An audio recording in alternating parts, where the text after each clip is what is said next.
Hello, everybody, and welcome to the Tiger Nexus podcast, where we interview content creators and geeks of all types.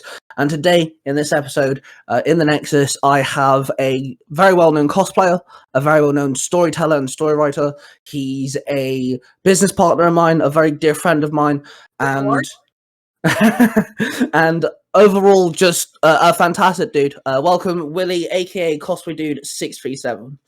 What is up, my peeps? Hello. First off, how are things? Things are progressing nicely. Let's just put it that way. Good. And then, of course, if you could tell our listeners exactly, what you're known for, what you do, all that stuff.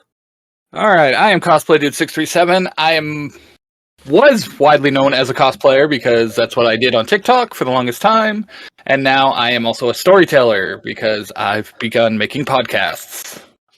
Just a few. Just a few. Well, technically speaking, by pedantic measures, a few means 7 or more. So really, you're not actually at a few just yet. Oh, hey, good. There you go. Okay, so yeah, let's dive into the cosplay.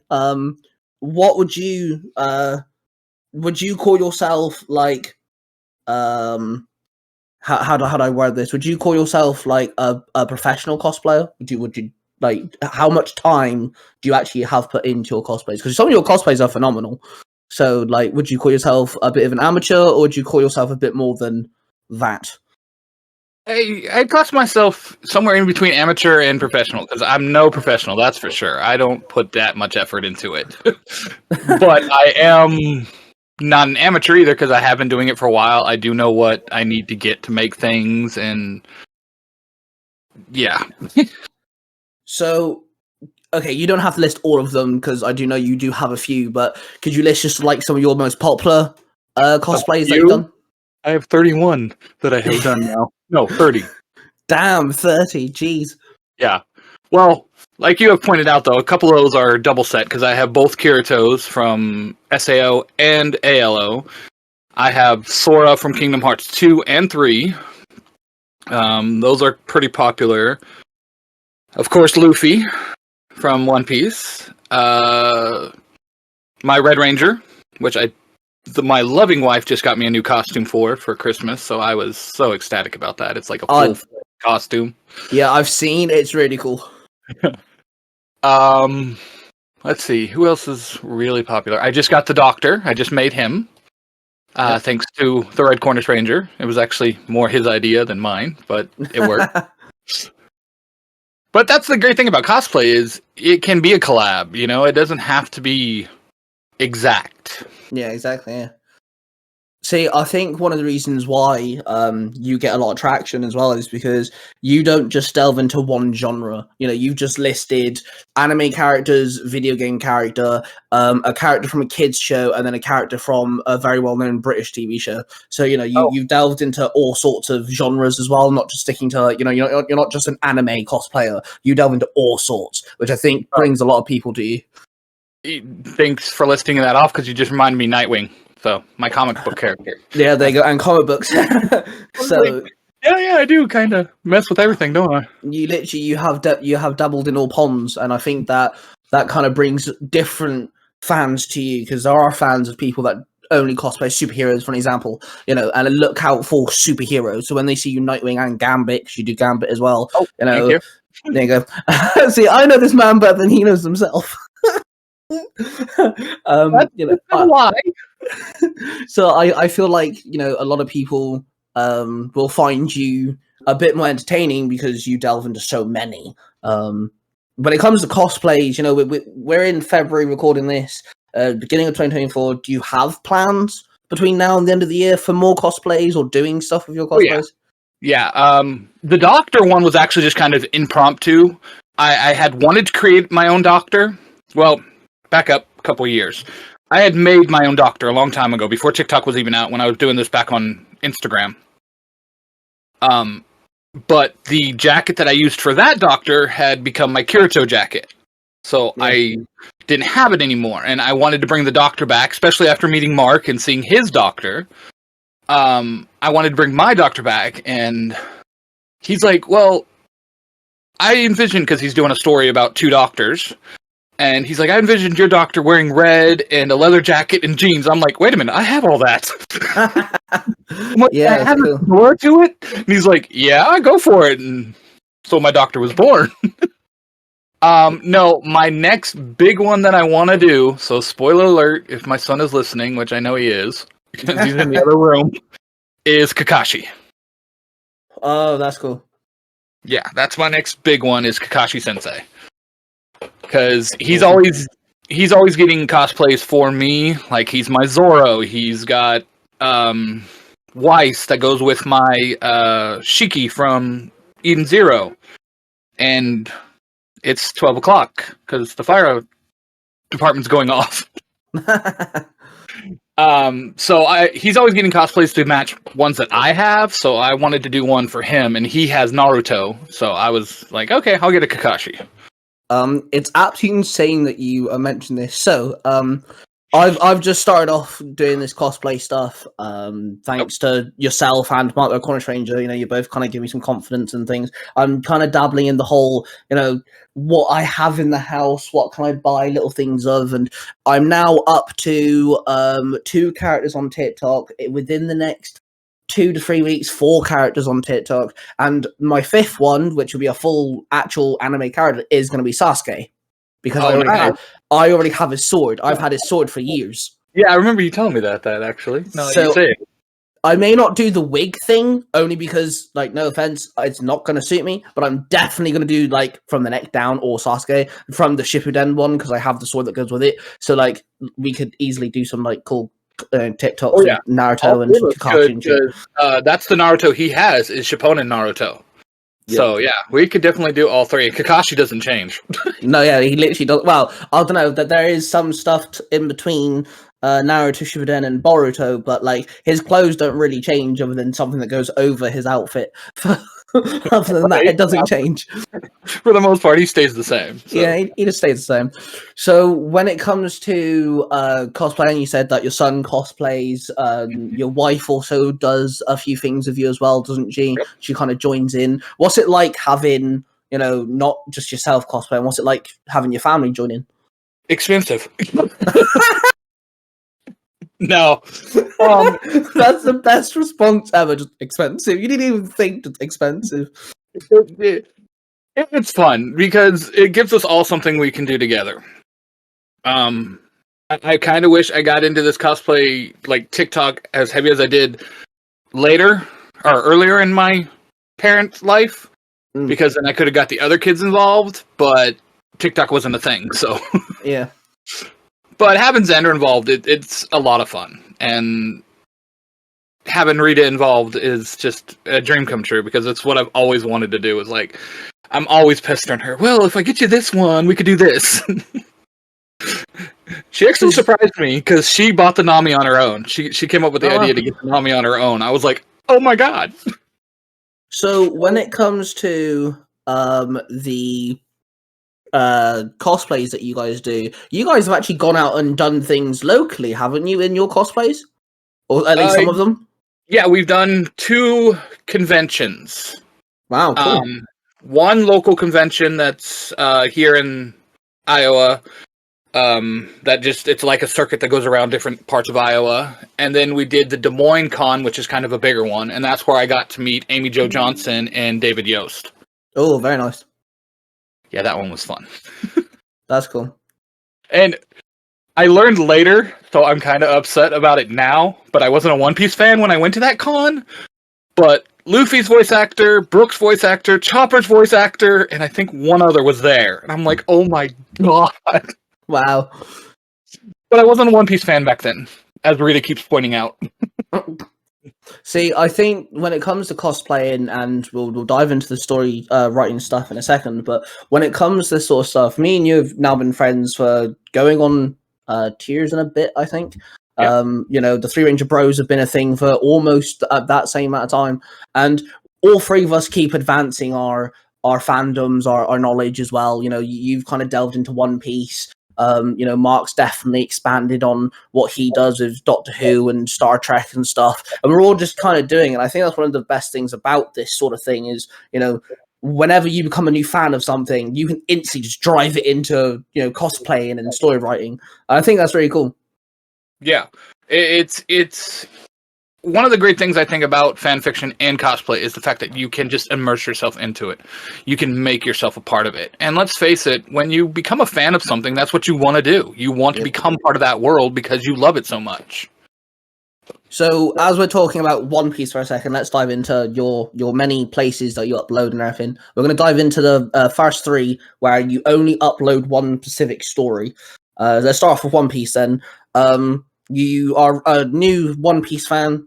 You've watched the live action Netflix show, and then you're diving into the anime. You now have a One Piece story. What's different from the One Piece fan fiction you're writing to what people watch on the anime and the live action?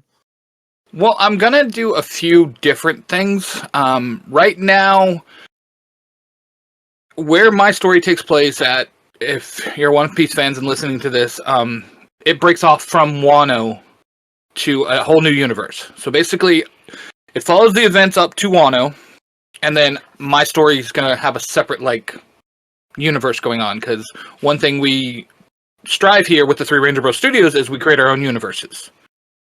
And my One Piece is going to be different in the sense that, one, you're going to meet some new characters that you've never met before, including 2 that our dear host has made.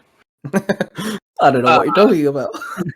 1 that Mark himself has made, and then 1 our friend Jordan has made. And the characters are going to be slightly different because some relationships will develop, which Oda Sensei, the writer of One Piece, said that won't happen. But that's okay. That's not my universe is not his universe. Yep. I got into an argument with somebody on Discord about this yesterday. See, I think that's the one thing people don't like about fan fictions, and some people really need to I don't mean to sound harsh here, just buck up, because when it comes to fan fictions, it's not someone taking away what's already existing. It's getting people to think of, well, what if this happened instead? Or what if this relationship bloomed instead? Or what if this person died? Or what if this person didn't die? It's playing along the idea of, what if this happened? Or, something on those lines. And we're not taking away from what already exists. Me, you, Mark, we have A Crown now, and we have quite a few people in the Zero Hero community going on where we're writing stories, we're uploading them. We're not taking away, we're adding to it, in a sense. Yeah, I agree with you fully, and that's one of the things I love about your stories is, whereas I'm a writer that writes continuations or alternate universes, you take a universe and add unique characters to it, making it bigger. And that's one of the things I like about your stories is the fact that you have to have OCs. Yep. I couldn't do it. I suck at making OCs. But your OCs, you always have such a great backstory for them. So that's one of the reasons I love listening to your stuff. And I am caught up. Well, no, I'm not. I got to listen to chapter 3 of Gaim.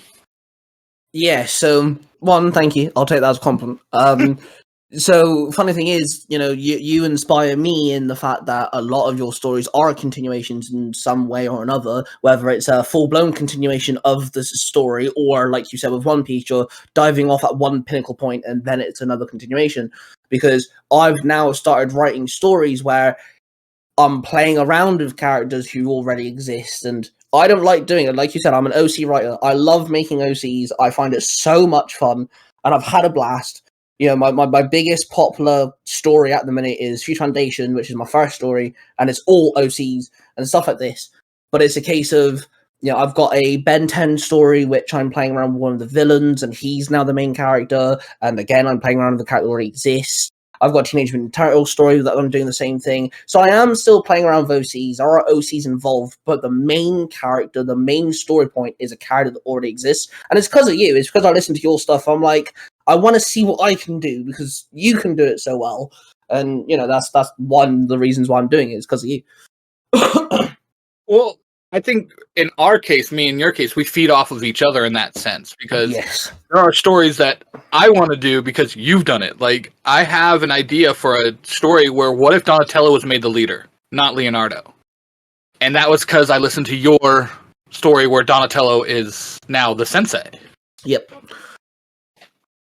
So, with your podcast and your stories and stuff, your second one is Sailor Moon E. Again, that is just one podcast where you'll find one storyline. So you're a big fan of Sailor Moon E. Oh, Sailor Moon, sorry. Why is it called Sailor Moon E? I'm a big fan of Sailor Moon E too, thank you.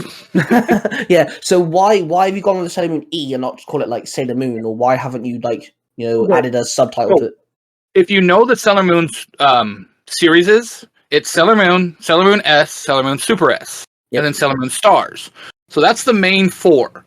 So when I created my story, I wanted to add something to it so it's not Sailor Moon, because it's taking way past all that happening.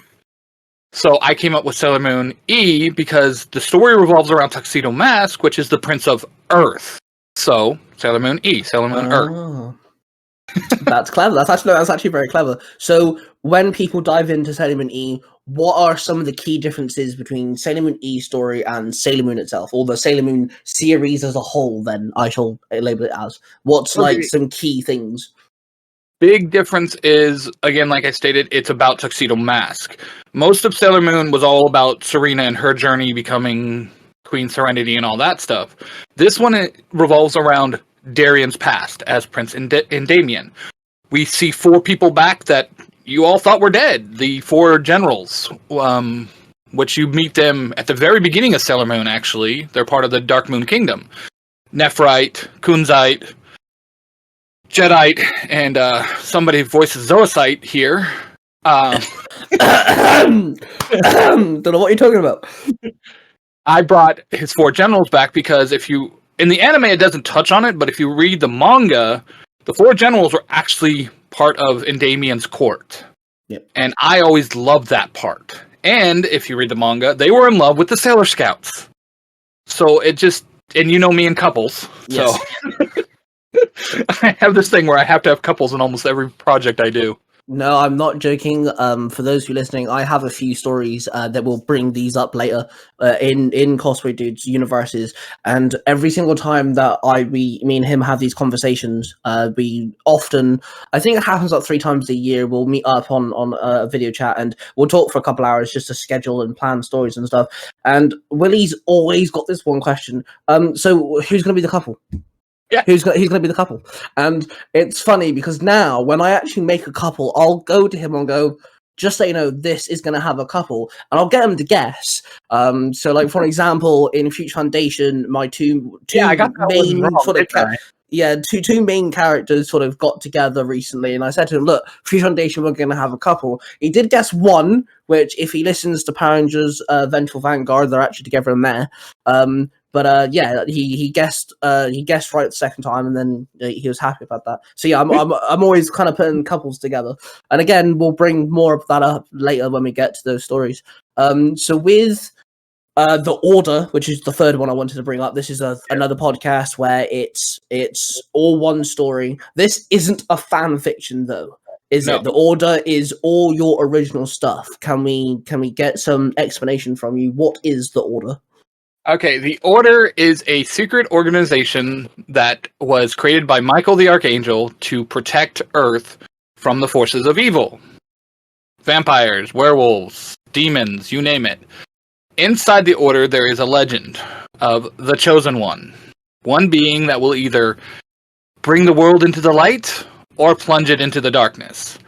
My main story on the Order series, because it's designed to be a whole series, is The Chosen One, which has Eric Von Connors, a character of my original design that is half vampire, half angel. All their powers, none of their weaknesses, except for one. He has the bloodlust. He needs to kill. He is joined by Van Helsing, Van being his first name, Helsing being his last name, in the long line of Van Helsings. So it's a name passed down through generations. So it makes it seem like Van Helsing is immortal. Belladonna Helsing, which is Van's twin sister. And then the Lycan, which Eric don't like very much. Tasha Wolfsbane, which is Van's girlfriend. And they're just a team of supernatural beings that go around saving us without us knowing. Basically, think Buffy. So I was going to say you're inspired by things like Buffy and Shadowhunters and Supernatural and stuff in that story, and it's really cool. I enjoyed the order. I always have done. And you're using Van Helsing, and one thing that I as a writer for Power Rangers Global, which again we'll bring that up in a bit. We're using gods, and you're using Van Helsing, and one of my favorite things is the fact that a lot of the characters that we're using, you're using, let's use Van Helsing, for example, his name isn't trademarked. It isn't copyrighted by anything. Van Helsing, as in the fictional character, is not trademarked or copyrighted, which means any single person can use Van Helsing's name, the character. You can literally do whatever you want with Van Helsing. It does not matter. You can do it. And that's one thing I really love about using gods, for an example, mythology, Norse, Greek, whatever, is you can literally do whatever you want. And it's, apparent Marvel use Norse mythology, God of War is done Greek and Norse, that sort of stuff. And it's really good because we can kind of like twist it into our own stories. And like you said, this Van Helsing is got his name because he's in the line of, all the Van Helsings, and this one's got a sister, and you're kind of doing your own thing with it, and it's cool just to listen to what you're doing with it. I think it's very cool. Oh, thank you. It was born as to be a Buffy story, was actually how it was born. It was going to be a Buffy continuation where Eric became Buffy's significant other, and I didn't like it, so it just kind of morphed into what it is now. And I am super excited to go forward because we now have another world inside that world that you write. Yeah. So I had this idea of because Willie was explaining to me his stories and like the order and the world that is and stuff. And I had this idea of, okay, but what if you had it on the flip? What if you had people, killing supernaturals, defending people, but they're not nice. They're actually doing it because they're like more like bounty hunters of a sense. And I came to you with my 3 character ideas, and you liked them, and you said I could wing it, and I was like, all right, cool, I'll do it. And yeah, each month you'll find, is it the first of each month? I want to say the first of each month you'll find an episode of The Order. Yeah, and my story, The Misfits, which I think is a very good name for the 3 characters. Yeah, it is. I think it works really well. From what I know of your characters and listening to the 2 chapters you have written, which your second chapter will come out March 1st? Yes. I had to think, and it hurt. But yeah, your characters seamlessly just fit right into the world of the Order. And I was like, one of the great things about being friends with you is that we can meld our worlds so easily, which we have. Several times. I mean, I didn't have a multiverse of Rangers until I met someone. Yeah, so when it comes to me and Willie, for those listening, we are best of friends. We bounce each other's ideas off like no more. Mark's included in this as well, when it comes to all the Power Ranger stuff, especially. But when it comes to me and you, we have this ability just to like I said, we talk sometimes, and within 20 minutes, one of us will come to the other and like, oh, I'm stuck with this. Not only have we solved that issue, but we've now expanded it tenfold. Yeah. And like mine and your stories are more woven into each other than people realize. I've got the Misfits in your original story, which, by the way, I take privilege. I'm very humbled by that.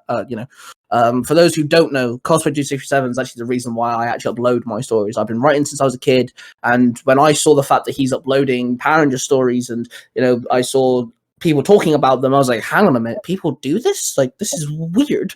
Like, how people upload them? And then, I spoke to you about it, and I was like, all right, why not? I'll give it a crack. And now, here we are 2 years later, and not only have we got several stories together, but our stories are more woven into each other than people think. Like, people even realize. Oh, yeah. Like, it's insane. The fact that with one of our stories, with the ones that we have all woven together, if one of them dropped, our worlds would pretty much implode. Yeah. So before we get to the big one, which I think what the big one is, I want to leave that to last. Let's dive into so when it comes to One Piece, quickly, you'll find that on YouTube.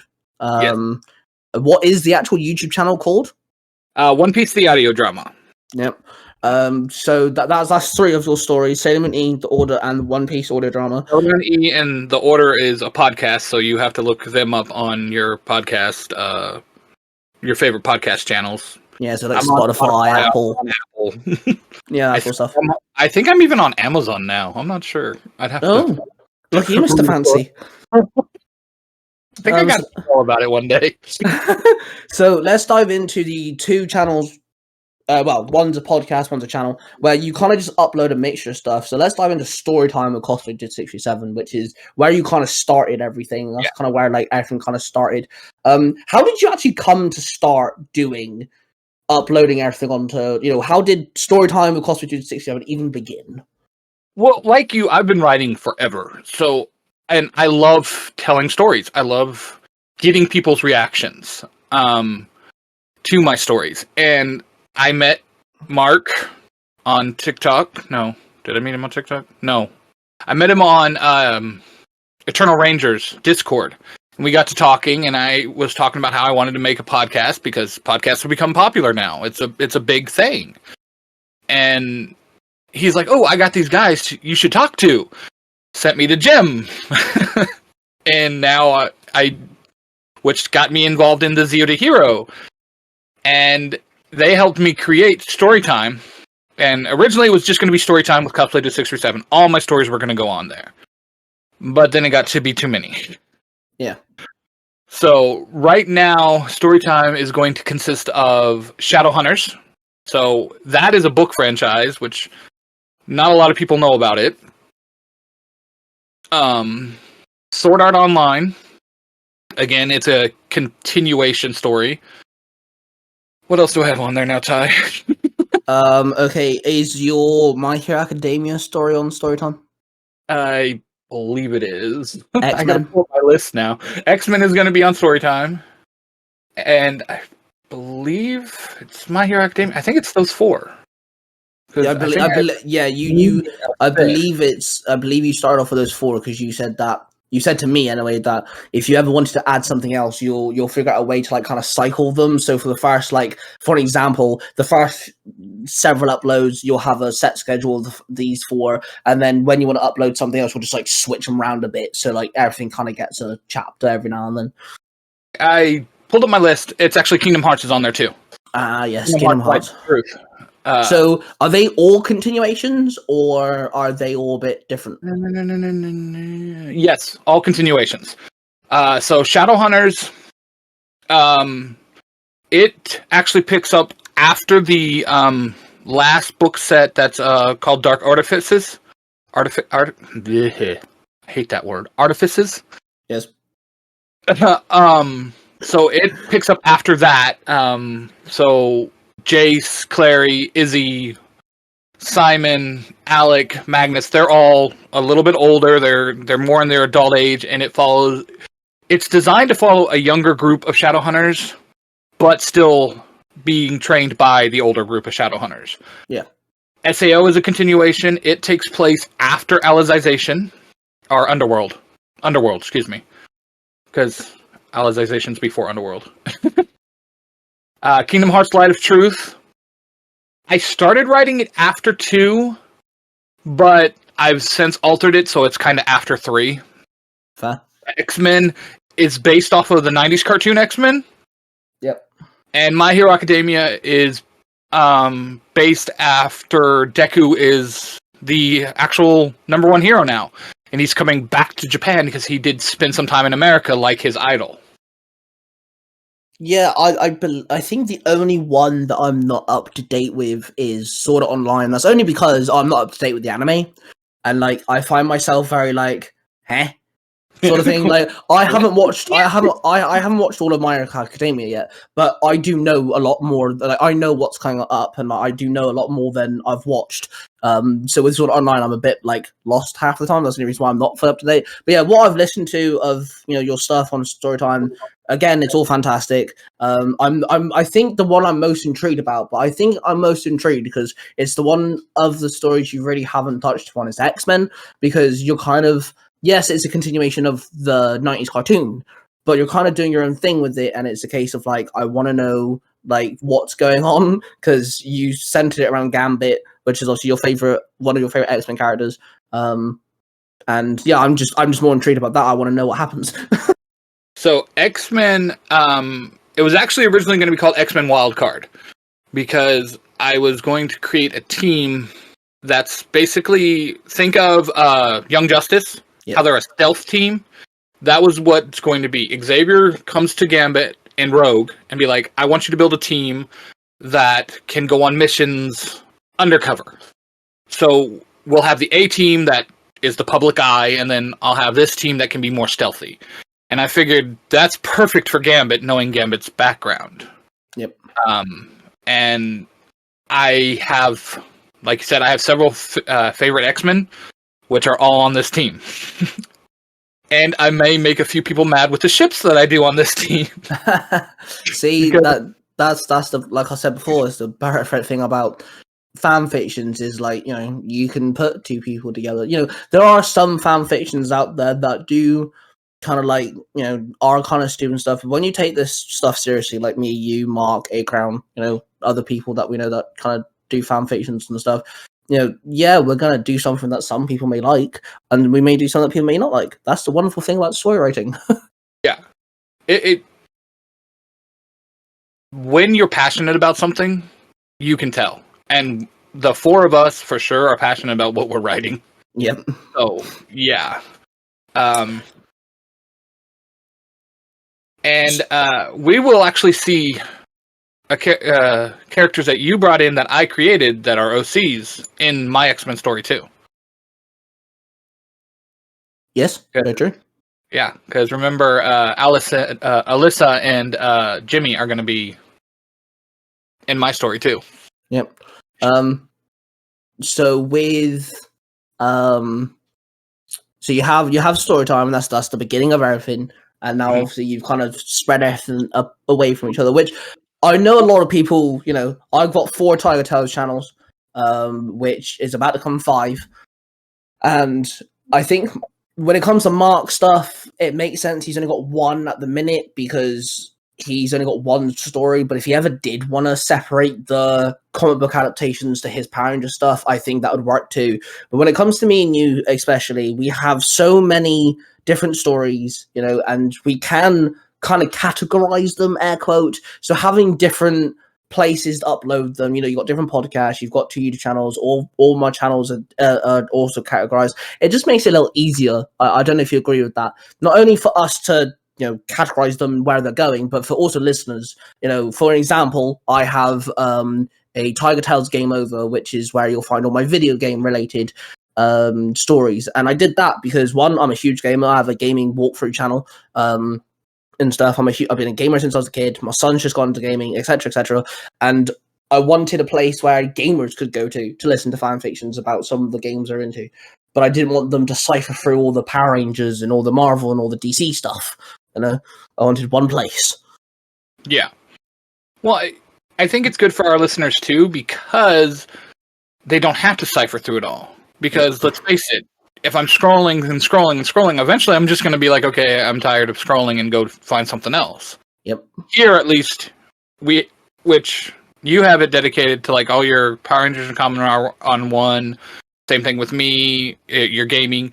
So it's not as many shows. And that's what I try to do with Storytime, is I only wanted a couple so people didn't have to try to cycle through the podcast listing to find one.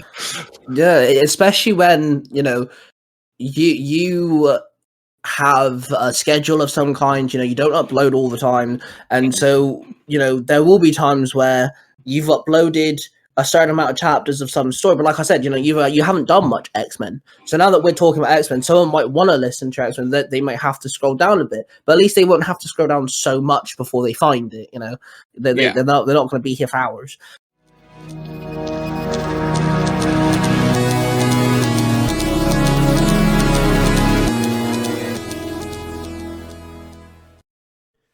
Hey, what do you think you're doing? Listening to this filth? You should be listening to the Zero to Hero podcast right this instant. It will give you the brain-numbing, blood-pumping thrill that drinking 12 espressos, 12 shots of vodka, and looking at a unicorn for the first time would give you. I swear to God, Billy and Jim pour their blood, their sweat, their tears, and the gold that they found in the Garden of Eden into their podcast. And you sit here, you're not listening to it. Are you insane? Go over to the Zero to Hero podcast now and listen to it. God damn it, I have to do everything around here. Duh.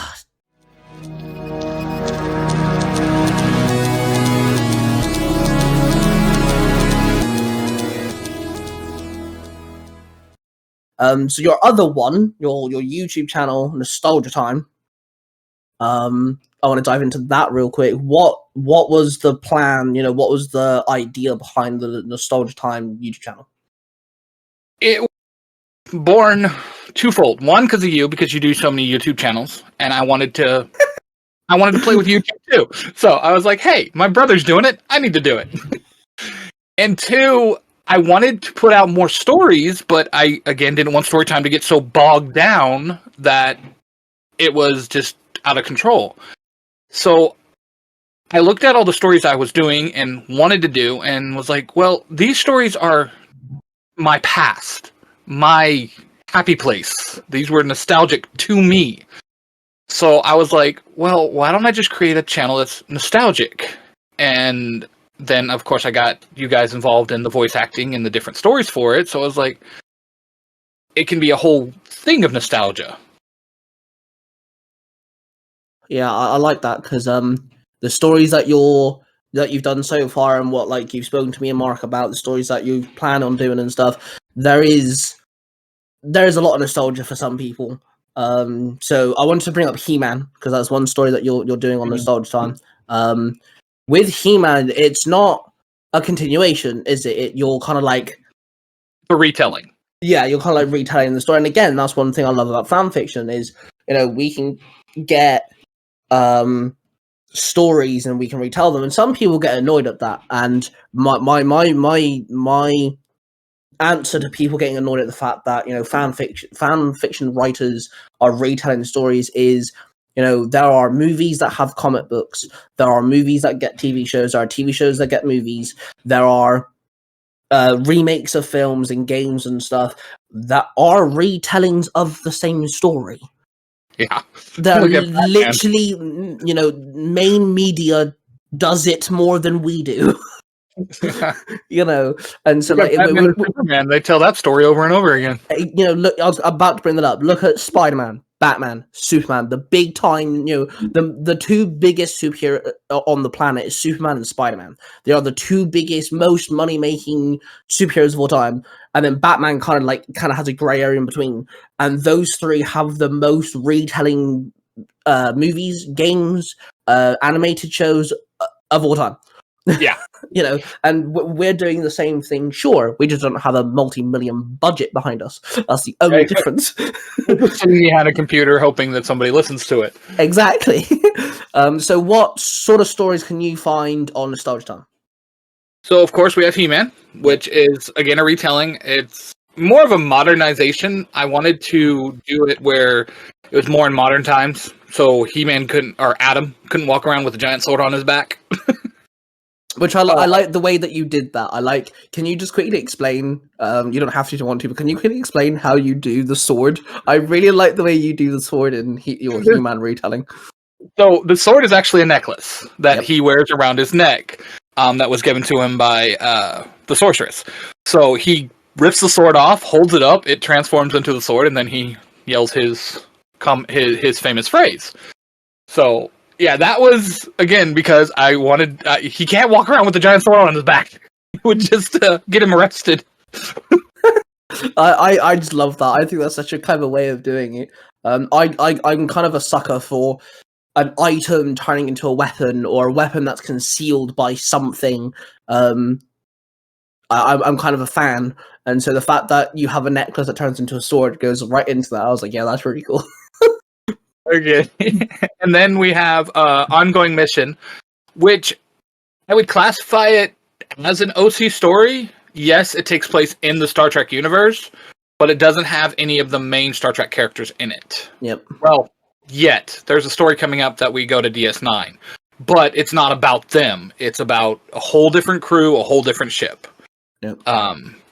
And that one was born... I don't know how that one was born. Just one day I was like, hey, I want to write a story. Fair enough.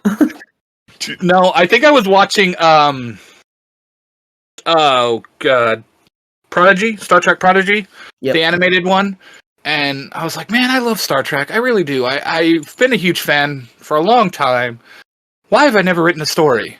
And then a name popped in my head, Daystorm. And I'm like, okay, we're doing this. So, Captain Daniel Daystorm of the USS Nova. And you voice act in that one. Yep. Me, you, and Mark, actually. Yes. So I've actually done a thing where most of the stories on Nostalgia Time do not have the same people voice acting in it at all times. He-Man is just me, my wife, and my son. And then we do all the other voices. Ongoing Mission is just me, you, and Mark. And then I have Defenders of the Galaxy, which is my Voltron, which that's beyond nostalgic to me. That was my show, man. He-Man and Voltron were my shows. And that one, I think, has all of us in it. Me, you, Mark, Rita, Xander. I got Jared involved in it now because he's Lotor. Oh, cool. And that one is kind of a continuation-ish. It's kind of a meld between the original Voltron cartoon of the 80s and the newer one. And I kind of melded them together. And it takes place in the present day because they have to travel back in time because Lotor goes back in time to try to make it so the Galaxy Alliance was never formed. So. And then I have the two that I don't think I've actually ever aired on. No, because it was just the 3 last year. So the 2 that are coming out now, I have Animorphs, which is a book series. They did do a TV show for it, but it wasn't that good. Book series where a group of kids get the ability to morph into animals. Yep. Amazing books.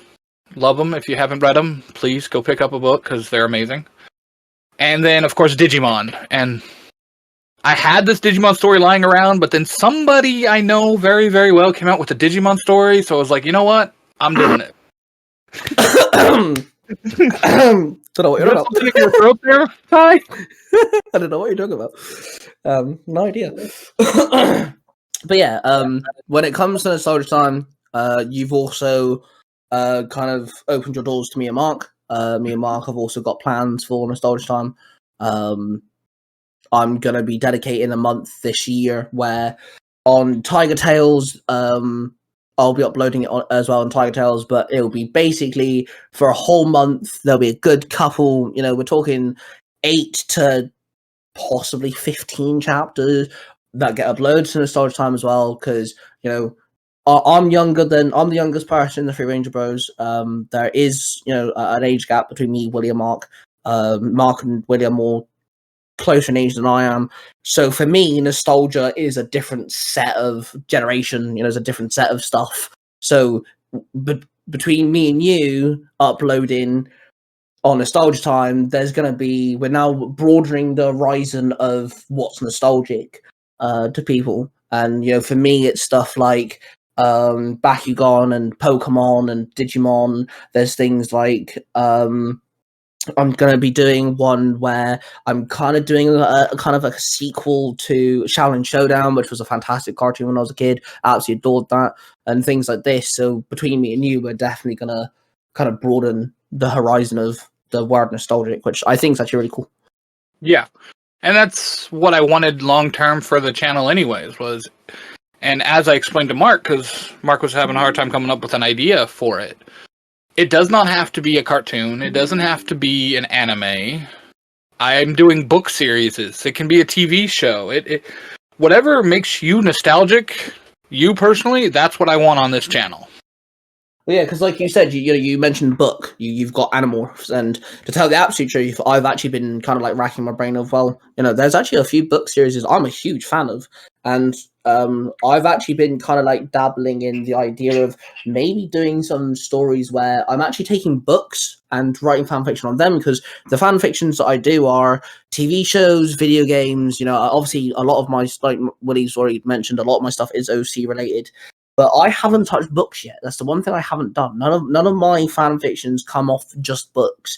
And as a kid, I was a bookworm like no tomorrow. All thanks to my brother. And there are some really good set of books out there that I've definitely in the past written or came up with an idea of, like, well, what if this happened, or maybe I can make an own character. And yeah, I'm definitely at some point I'm going to delve into the world of the books that I've read and the book collections I've got, and I'm definitely going to start, I think, bringing out some more fan fictions that focus on books only. I think that'd be really cool. Yeah. Well, see, there is where me and you differ. I hated books growing up, but I'm dyslexic, so reading was not easy for me. Yeah, fair. So I hated books growing up. I did not want anything to do with books if I could avoid it. Comics, okay. Books, not so much. And then audiobooks, you know, became a popular thing now, and I've been hooked ever since. I have so many audiobooks right now, it's not even funny. Well, it's like, for me, it was a case of, I didn't have any friends growing up. That's just the truth. I was bullied a lot. I you know, we moved house several times, so like, I didn't really get a chance to like build bridges or anything. And I kind of grew up in a household where I, you know, was only allowed to play the console if, like, you know, I did my chores. And, you know, I wasn't allowed to be on the console for hours on end. I wasn't allowed to watch TV until a certain time, etc., etc. So when I sat there wanting to like write stories and draw things and stuff like that, when books came around and I, you know, was reading a lot, I kind of, it was almost like I had some form of connection with someone who also was in the same plane as me, because these were fantastic stories written by people, and I delved into more things. And as I grew up, the books also kind of grew up with me, so like they became more mature, and you know, I found better series to read and things. And yeah, I kind of just, I don't think I've picked up a solid book and read it for a couple of years now, but life just kind of gets in the way, you know, children, etc., etc. You know, but I have some fantastic memories, and like there are several good book series I could recommend people. So yeah, I'm definitely gonna have to delve into the fan fiction side of things on that one. Right. Yeah, like you said, we're dads. Me, you, Mark, we're dads. We know life gets in the way. I think that's part of why I like doing what I'm doing, because, and you could attest to this probably too, is later down the line, our kids can listen to this and be like, yeah, that was dad. Yep, that's absolutely right. Or, you know, our grandkids. That was, yeah, my grandpa came out with that. Yep. So, okay, we got a little serious there for a minute, Ty. We got to fix that. Well, actually, you brought up the kids. You've actually used your children in several of your stories, haven't you? Yeah. So do you want to like kind of explain that one? So, like I said, I've been writing forever. But after having kids, I really wanted to write something for them. They're in Shadowhunters, and they are the Power Rangers Cyberforce. That was the big one that started me writing them into things, was I wanted to give them, because they were all Power Ranger fans. They might not admit it now, but they were all Power Ranger fans. So, people, stop messaging me. You know, I keep checking my phone, and the dad squad keeps going off. I'm like, boys, we can't chime in right now. We're busy. Right. But I wanted to write a story that was Power Ranger related for them, and it has morphed so many different times. Because at one point, Angelique was actually the Red Ranger, because I wanted a female Red Ranger. Yep. I think I even made Xander the leader at one point. Actually, no, that's not true. Xander has never been a leader in any of my stories until Shadowhunters. That was the first time I made him an official leader. Oh, wow. And I made your son the leader of a team before you did. No. A Power Ranger team? A Power Ranger team? A Power Ranger team? Yeah. Fair, yes. Well, he's kind of a leader, because he's part of Future Foundation, but he's... No, he now is in Future Generations, which he's the leader of. Yeah, Yes, but he was originally part of. I'm trying to win here. Knock it off. But no, yeah. So, that's how Cyberforce was born. Literally, was just I wanted to write something for my kids, and I have 4 kids, so I basically have half a team. Yep. Not counting Kylie, which you have honored me by making her a ranger. Yeah, she's an Apex Ranger. So, yeah, I just needed 2 other characters, and I felt like Justin never got his due because the kid was brilliant. It just was written poorly. Yep. So I brought him back, and then I just made up another character, and somehow I made her Kim's cousin. I don't remember what the idea behind that was. It was just, yeah, I'm going to make it Kim's cousin. So yeah, when it comes to the kids, I put Logan, my son Logan. He's in a lot of my stories. He's a big part of Future Foundation. He's like, I think he's almost everywhere by this point. Actually, funny enough, on my Mysterious Origins YouTube channel, which is my Tiger Tales dedicated to my original stuff, so like Willie has the order, I have my own stories there. I've actually come up with a story where it's me and Logan. In the same universe as my main original story, so they'll become mysteries at some point. But like it's me and Logan's gonna be about 10, 11, and then I'm gonna be his dad, and I've come up with like a really cool way of kind of making us kind of badass, which will mostly come out in March, I think. It starts in March because Logan's birthday is in March, so that's when the story will start. But I'm really looking forward to that one. But yeah, I've also used Xander, like I mentioned, Xander's in A lot. a lot. Yeah, Xander's. I don't know, but I'm friends with Xander though. You know, me and Xander talk quite often now. You know, I think Xander's awesome. He's Trust always me, been. Because I'm always hearing about you talking to him about his Zelda project. I'm like, yeah. I've helped him. Yeah, you know, I've helped him with that, and you know, we've been talking, and you know, there's plans of me kind of joining his Universe 919 now and things. And you know, I think he's a cool kid. You know, I think he's awesome. And so yeah, Xander's in Future Foundation. He's also in a couple other things, and then obviously Mark. We kind of nicknamed his daughter Minnie the Cornish Ranger because he's the red Cornish Ranger. So I took the name Minnie and I literally made the character's name Minnie, but it's based off Mark's daughter. And so yeah, I've kind of done quite a few things with everyone's children at this point. And then Jared's kids are also going to be kind of represented in some way or another. His son is going to be represented in Vengeful Vanguard. That reminds me, I need to get his name because his kids' names because I'm putting all of our kids in ongoing mission. They're going to be on Rita's ship. Rita's character going to have her own ship, and they're going to be on it, including Logan. Minnie's already on the Nova, so she can't be on the Star Dancer. I think it's Star Dancer. So yeah, Jared's actually voicing the character that's based off his son, and then with my if you give a dad a fill in the blank because each chapter is different, where it's Jared actually reading it. His kids are in that as well. But yeah, I plan on. I try, and I know you do the same thing. We've tried to like represent a lot of our friends and stuff. You know, we got Billy and Jim represented in some way or another. I have in Magnus and Megaforce. They're in your Skyforce. Skyforce was made because of them. Yeah, I've literally got everyone in the Zero to Hero community in my Walking Dead storyline. That you literally all of us and our children literally make the town that everyone lives in. So, so yeah, let's dive into the big one, which is Power Rangers Universe 19, which obviously it started off on Storytime, then you made Power Rangers Universe 19, and it was actually your Power Rangers stories that you started uploading first, wasn't it?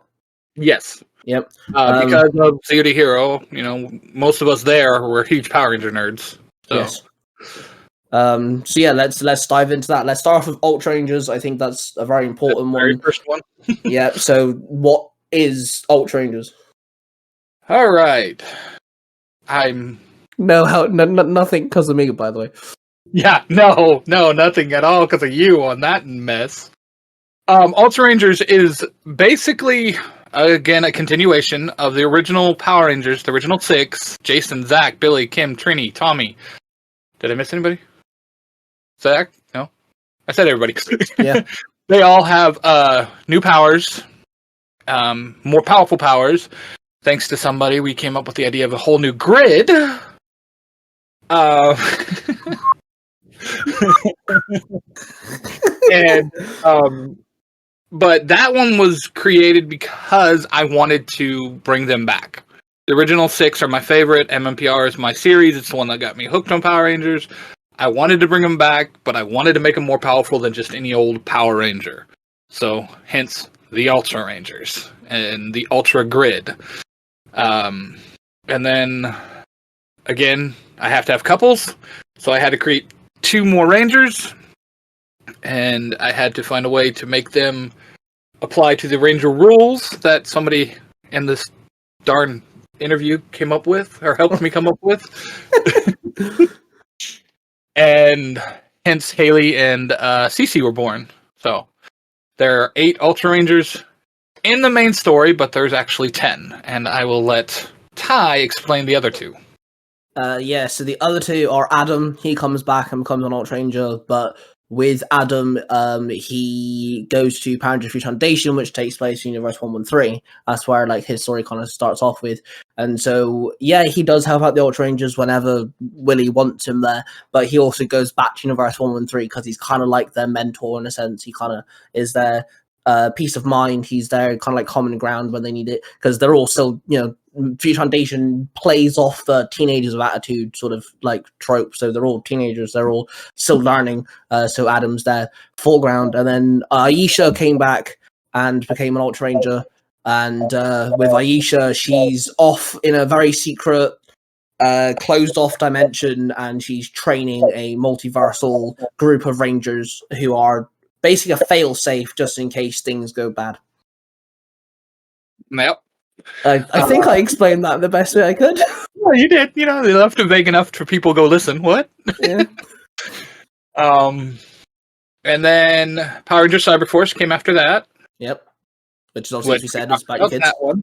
We created that. I created that team for my kids, and then I was honored by my friend asking to create a team for his channel, which would be Cyber Force V2. Yeah, so I'm glad you brought that up because I was hoping that we could talk about that as well. So, I've said this before. The whole reason why I thought of uploading stories in the first place was because of you. And the story that got me hooked onto your stuff was actually Cyberforce. I absolutely love the fact that your kids. I think it's fantastic. I love the idea. I'm a huge fan of Digimon and things like this. I love it when we take the idea of something as simple as the digital aspect, we make into something like a world, and you did that, and you've also tied it into something else because their mentor is it from Power Rangers Dino Thunder. Mm-hmm.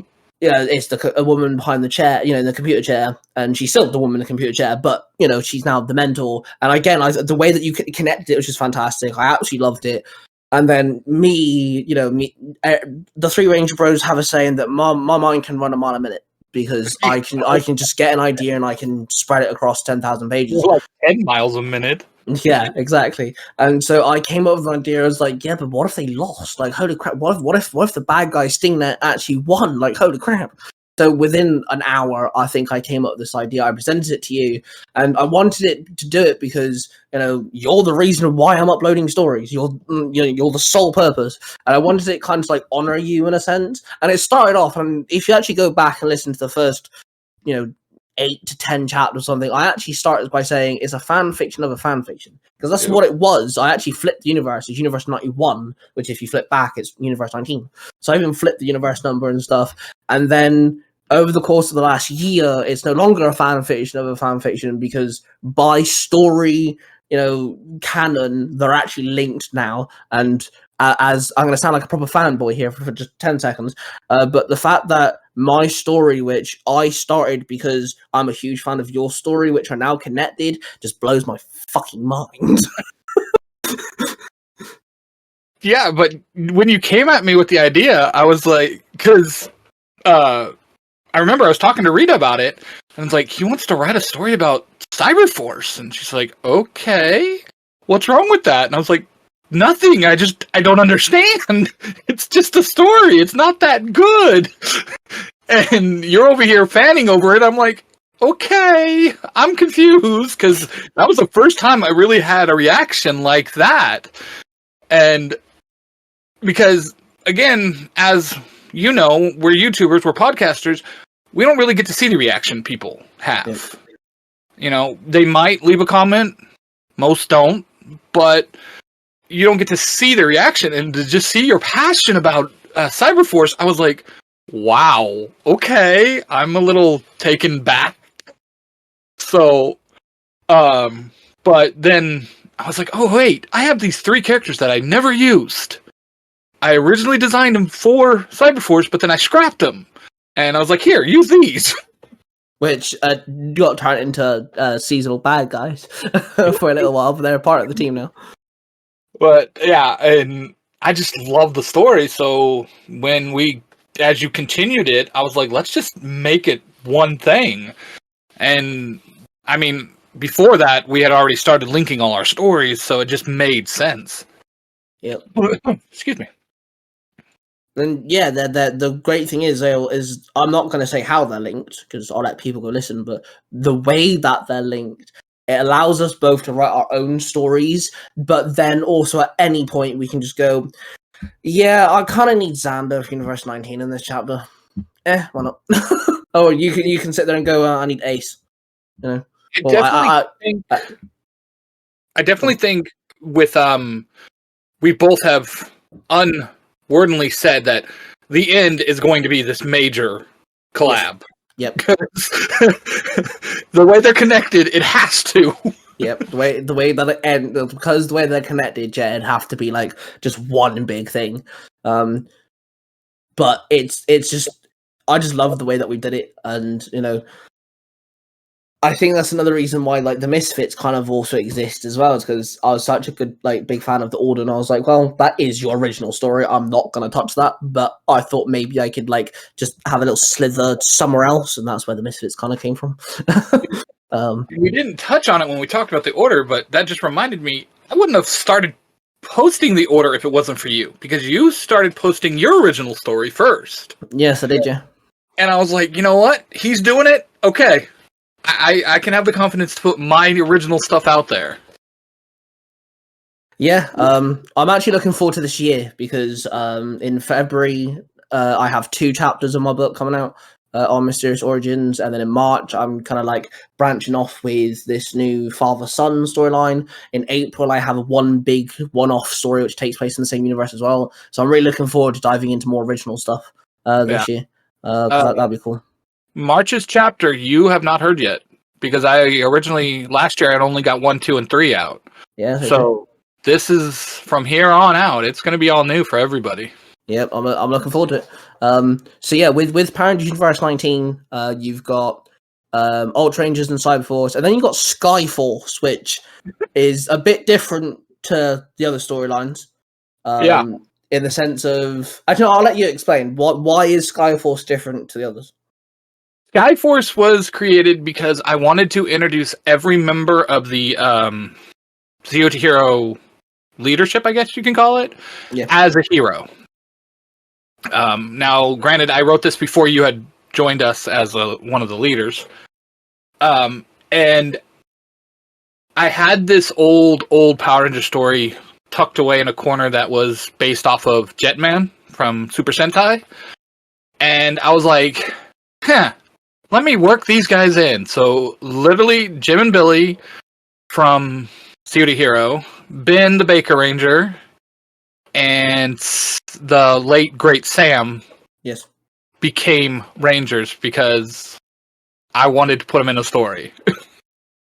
Yeah, I think it's cool. And see, again, bringing up the whole, people slamming fan fiction, all that crap. We get to do things that people want. There's so many Super Sentai seasons that haven't been adapted to Power Rangers, and everyone's like, yeah, but, they could have done this, they could have done that, they're never going to, blah, blah, blah.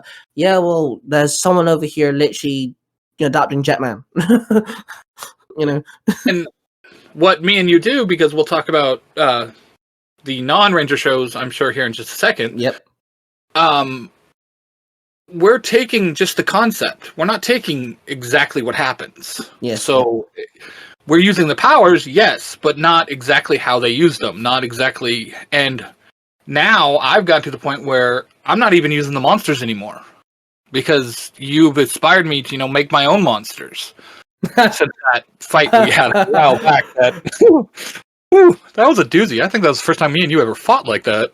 So just to broaden light on that, me and Willie have only fought once properly, and I'm safe to say, would you agree with me? We only actually fought once. Yeah, I think that. Yeah. Okay, so again, like Willie said, I like making OCs, and I'll bring up global properly in just after in a little bit. But I came to Willie, I was like, dude, I need you to make me a monster. I need you to make me a monster. Or just, you don't even have to make me a monster, just give me a concept and I'll make the monster. And Willie does not like making monsters. Or as of then, he didn't like making monsters. So he was like, well, can I pick a monster that exists? And I said no, because I wanted it to be original. And again, we'll bring that up why in just a little bit. And me and Willie ended up arguing for a day. And yeah, it was actually the first time, and hopefully the last time that me and him actually butted head from. Mark had to get poor Mark had to get involved. Mark was literally the brother in the middle. Legit, he was the middleman. He actually, I know for a fact he messaged the pair of us going, boys, just shut the fuck up. Calm it, man. Like, seriously. Like, okay, we can just shake hands and get it over with. Yeah. But I think that argument, looking back at it now, it was more not directed at you. It was more directed at myself because I had to step out of my comfort zone. Yeah. I can say on my side. I don't know about on your side, but on my side, looking back at it now, I can say it was because I didn't want to step out of my comfort zone. I didn't want to think like that. But I think when it comes to like that, I knew that it was like out of your comfort zone, but I think where I was coming from was a case of you've made me sole writer of that project, which again we'll bring up in a minute. And it was like, well, if you want me to sole writer, that's what that you've put someone who makes OCs, you've put someone who makes their own monsters, you've put someone who's really good at working with this sort of crap, and then you're not letting me use my arsenal. That's what it felt like. And then obviously, like you just said, you're making your own monsters now, and you're delving into that sort of stuff. And your Ultra Rangers New Year's chapter, the monster, and that was really fucking cool. I really enjoyed that one. That was really dope. And you are good at it. And this is the thing, I know you're good at this sort of stuff. I've listened to what you've done. Me and you work together on some projects and stuff. I know you're good at this. Hell, you're the reason why I'm doing this. And so I was like, yeah, man, I don't fucking care. I don't care. You're doing it, damn it. But no, it was like you said though, it was the biggest fight we've had so far, and hopefully no more. But and then do you want to go into the non-rangers now? Yeah, is that all three? Yeah, that's all three. Yeah. Okay, yeah. So yeah, do you wanna? I haven't introduced the next set of rangers yet. I mean, if you want to talk about them, we can, because we've seen them thanks to you, but I haven't really. Well, it's your Power Rangers Universe 19. Would you like to bring up the team of Rangers you plan on introducing, or would you rather not, and we leave that for you to bring out when you bring it up? I'm fine with it because I need to get it out there. I need to make it. I just been lollygagging. Then crack on. Please introduce your fourth team. The team we're talking about. You've actually, if you've listened to our podcast and his YouTube channel, you've actually heard it in the Ultra Ranger special, wasn't it? Yeah, you did the 3-part Ultra Ranger special. Yeah, so Willie wanted to do a 3-part Ultra Ranger special, and he wanted Mark and me to write a chapter. I'm very good at fight scenes, apparently. Everyone keeps on telling me I'm very good at fight scenes. So Willie kind of dubbed me look, there's a big fight scene, Ty, you write it. And then Mark had to do the aftermath. Mark had to do the holy crap, what the fuck just happened sort of chapter. Mark so much so. Yeah, and so in the big fight, it's. I'm not going to get into too much detail. Go listen to it, but yeah, everyone kind of gets involved, and I introduced this team of Rangers, which Willie will explain now, because it's connected to Universe 19. So the team that he's talking about, it actually takes place in the future. It's New Angel Grove, and this group of monster gangsters, and if you're a Sentai fan listening to this might start to sound familiar, have stolen these items and, well, will steal these items from another universe, because we've actually tied it into Mark's universe now. And my team is going to be the one that has to go and save them by stealing things back, which consists of Kai Scott, which will be the son of Jason Lee Scott and Haley Tonbo, my red and green Ultra Ranger. Noah Taylor, which will be the son of Zach Taylor and Cece Court, my black and silver Ultra Ranger. Miho Cranston, is that how they pronounce her name? The Yellow Ranger's daughter's name? Because I just took her name. Is it Miho? I think so. Mark Ty's over there like, what? Which obviously is going to be the daughter of Billy and Trainee, my blue and yellow Ultra Ranger. And then we will have Jackie June Oliver, JJ, which is going to be Kim and Tommy's daughter. And they're going to become Power Rangers that are dubbed as thieves. Hence, the title of the show is going to be The Power Rangers Lupin. Yes, which is obviously adapted from Lupin versus, what's it called? I have no clue. I was going to say, yeah. But he's adapting the one half of the Super Sentai where you've got two teams fighting each other, the thieves and the officers. Which is actually very unique because you're not adapting both of them, you're only adapting one, which is like kind of cool because, like, again, you won't have a lot to actually adapt. It's very much like Mighty Morphin trying to bring in the White Power Ranger, but it's part of the MMPR team, even though the White Ranger's from a different Sentai. You're going to have to do some stuff like that because, you know, yeah, you can take monsters from it if you wanted to, but you're also missing a big chunk of the Officer Rangers, you know? Yeah. So, you know, it'd be very unique and different to Super Sentai, which I'm going to like. But yeah, I brought them in. I mean, you spoke about the big fight, and we wanted it to be kind of like not in the future, but it is kind of. It's a very like it's not really set in any particular pinpointed time, so I could bring them from the future, and they jump in, they help, and it was a tease to the Lupin Ranger series that Willie will start, and again, you've inspired me to adapt to Super Sentai, and I've been kind of racking my head of what teams to adapt and everything. I've kind of got plans for two, which I'm kind of playing around with. So is one of them the cubed one? Yes, I don't know. I don't actually know what the hell it's called. I keep forgetting, but it's the one where you've got a human Red Ranger, and then the other four are animals from a beast world, and they're morphers of the little cube things that they got to turn. And the reason why I want to adapt that one more than anything is I love the Sixth Ranger. I love the way he looks. I think he looks so dope. I think the Zords are a bit wacky looking, but I can play around with that. It's fine. But I want to adapt that. I thought would be kind of cool. Yeah.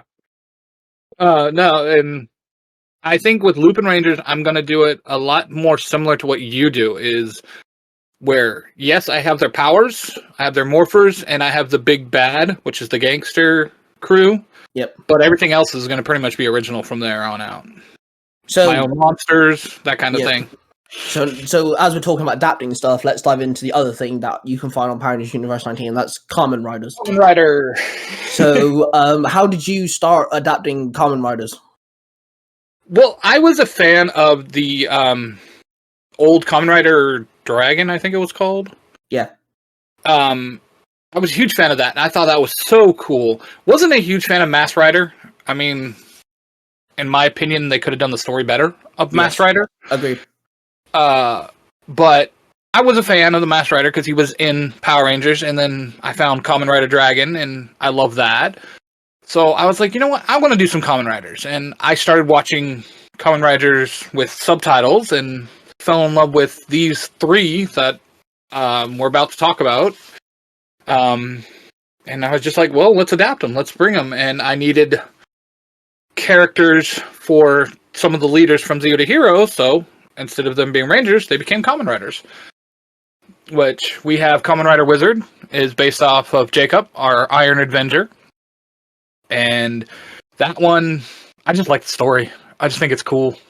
Yeah. And I think now we're kind of out of me following the storyline anymore. I think it's more adapted into just my own story. since introducing in Kamen Rider Beast now. Yeah. And then we have Kamen Rider Drive, which was based off of Tony. And again, that one's now morphed into it's my own story. And lastly, we have Kamen Rider Ghost, which is, I don't know, based off of this guy named Tai. Yeah, that jackass. And his girl, Nia, for some reason. I don't know why I brought him out. I don't know. I think you're a fool for doing that one, not gonna. I'm telling you, man. No. It was all for Nia, it wasn't for you. Oh yeah, of course. I'll let her know that after we're done. But yeah, so when it comes to adapting Kamen Riders, I thought it was actually a pretty good idea. I feel like if we got Kamen Rider adapted by mainstream, I don't think it'd be as good as some of the stuff that me and you have come up with. I'm not gonna lie. Right. Honestly, I think me and you actually done really well adapting. So I have Kamen Rider Kiva in Universe 19. It takes place in the same universe. It actually shares the same town as Cyberforce. Because I'm such a fan of Cyberforce, Willie said that Kiva, they're actually friends. Kiva, the guy who is actually Kamen Rider Kiva, his partner in crime, they're best friends. They're actually friends with the Cyberforce team. And I feel like when it comes to Kamen Riders, I feel like we have more leeway with not following the actual Kamen Rider shows. You know, when it comes to adapting it, we can be a bit more lenient on it and stuff. I think it's easier as well to like find a way to do it. So, like for example, with Kiva, I've kept the suits. I've kept the fact that the driver belt is like a bat thing. I kept the word Fangire, and I kept the way they look because apparently they look. I've seen a few pictures. They look like stained glass windows, like the designs of them. So I've kept that, but I've changed what Fangire means, and I've adapted the name into my own. And then I've basically just changed the whole lore of Fangire, really. But I've also kept a lot of the way that Kiva fights and things. I have changed one big thing, and that's in Kamen Rider Kiva, the actual TV show. There's a whole thing where you see events from like the 1980s or 70s or something. It's way back a couple of years, and then there's also present day. I've took that away. That was just too much for my brain to handle. I like the way that I've done it. I like the fact it's connected to Cyberforce in a certain way, and things like that. And I feel like you've kind of followed suit, haven't you? You're taken, like you said, you've taken aspects, you know, the driver belts, the way they morph, or henshin, sorry, there's a difference, and stuff. But we have kind of made our own, which I think, in my opinion, I actually enjoy doing that sort of thing better. Yeah, basically with the 3 Kamen Riders I've done the same thing. I've taken the henshin belt and how they change, but after that, it's just kind of become free game. And like you said, I think we got more free reign with Kamen Rider because it hasn't really been done over here. We had the one show, Kamen Rider Dragon, excuse me, and it did okay, but it didn't do very well from what I remember. Yeah, it wasn't. I think when it comes to Kamen Rider, I think Masked Rider is what kind of like shot it out of the dark. Like it was a bad move. I'm not saying it was bad because it wasn't done fantastically, but it fell in the wrong time because when Masked Rider came out, Mighty Morphin Power Rangers was on a good high. You know, they're adapting different Super Sentais. You know, the White Power Ranger was such a good character, blah, blah. They did Masked Rider, Teenage Mutant Ninja Turtle, whatever the hell that show was called. They started also doing, like, Beetleborgs and stuff. And they had, like, all this stuff. I think they did too much too quick, and that's why all of them just fell off. Because if you say to someone, did you know the Teenage Mutant Ninja Turtles had a live action TV show, a lot of people go to and go, well, no, they were just in space. And everyone's like, no, they're actually they actually had a TV show. There's actually a crossover. It wasn't just they were in space. It was actually a TV crossover. And a lot of people are like, huh? I'm like, yeah, it's actually a TV show. But like, I think they did too much in a short span of time, and that's why Kamen Rider fell. Sadly, I don't think we're ever going to get a full-blown adaptation of a proper Kamen Rider. But, I mean, again, I'm not complaining because that gives me and you the ability to do it. Right? That gives us a reason to keep doing what we're doing because people want what they want. But it's also things like, you know, Comrade Gaim. I know that was a very cheesy one, but I adore Comrade Gaim suits. The fact that they use fruit and stuff is mad. I absolutely love it. It's so cheesy, but it's fantastic. And I've adapted that to Future Foundation. I've actually woven it into the lore that I've already built for the universe in such a clever way. But I've also made it so it's kind of a nod to actual Comrade Gaim by doing it as well. So like you can do little things like that. So I think it's cool. Yeah. So out of all the Kamen Riders, I have not watched Kiva or Gaim. So everything you do is what I know of it. So well, I can't tell you if it's different or not, but I enjoy it. Can I just say, boost my own ego here for a minute? Billy, that one of the hosts for the Zero Hero podcast, he actually said he prefers my Comrade Gaim over actual Comrade Gaim. I took that, bro. I took that. I was like, holy shit. I know the comment you're talking about, and I remember when I read it, I was like, "Oh, I can just see Ty right now. He is like on cloud 9." Oh yeah, man! I was like, "Holy shit, that's awesome!" You gotta think about it too. Billy is like our unofficial reviewer. He reviews he like listens to all of our shows. Oh yeah. I think Billy's that one person that when we upload something new, or like we as the writers and storytellers and people that upload it, we know something big's gonna happen. We automatically go, Billy, have you listened to this yet? I was just thinking about that today because he joined, or he's in my Discord, the one that I just made. Yep. And I was thinking that I was like, I haven't had any Billy reviews. I need to go talk to him. Because quite a bit has happened lately. So I think Billy should start a thing like a blog, like Billy's blog or something, where he reviews fan fictions and like podcasts. I think that'd blow up. I think that'd be absolutely awesome. That'd be amazing, Billy. We're telling you here, dude. Yeah, man, like, do it. You didn't have to do it. Just do a blog. Just do it. Just write some stuff down. Just do a blog. That's fine. Just even if that's what you do. But I think even if it's just like on Facebook or something, like that'll blow up, man. Just critically review fan fictions, podcasts, anything that you listen to. Just do it. I think that'd be epic. Oh, that would be great. That'd be I'd read that. I definitely would. Me too. So yeah, you've got. Am I correct in saying you've got 3 Power Rangers and 3 Kamen Riders out, right? At the minute? Currently. Yes. Yes. Do you have any plans for more Kamen Riders, or are you just sticking with them 3?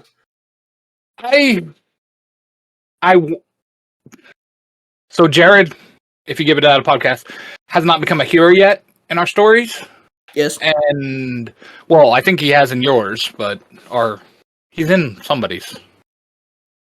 He's not anything in Power Ranger. He will be voicing a Power Ranger based off his son in Vengeful Vanguard in the next couple of chapters, but he's not. Jared is not in any of my Power Ranger stuff just yet. Oh. He has a story of himself on Lost Stories, which is absolutely awesome, but no, he's not a Power Ranger or a Kamen Rider or anything of mine yet. So I think I need to find a Kamen Rider to make him, because when it's just one person, it's easier to do a Kamen Rider story.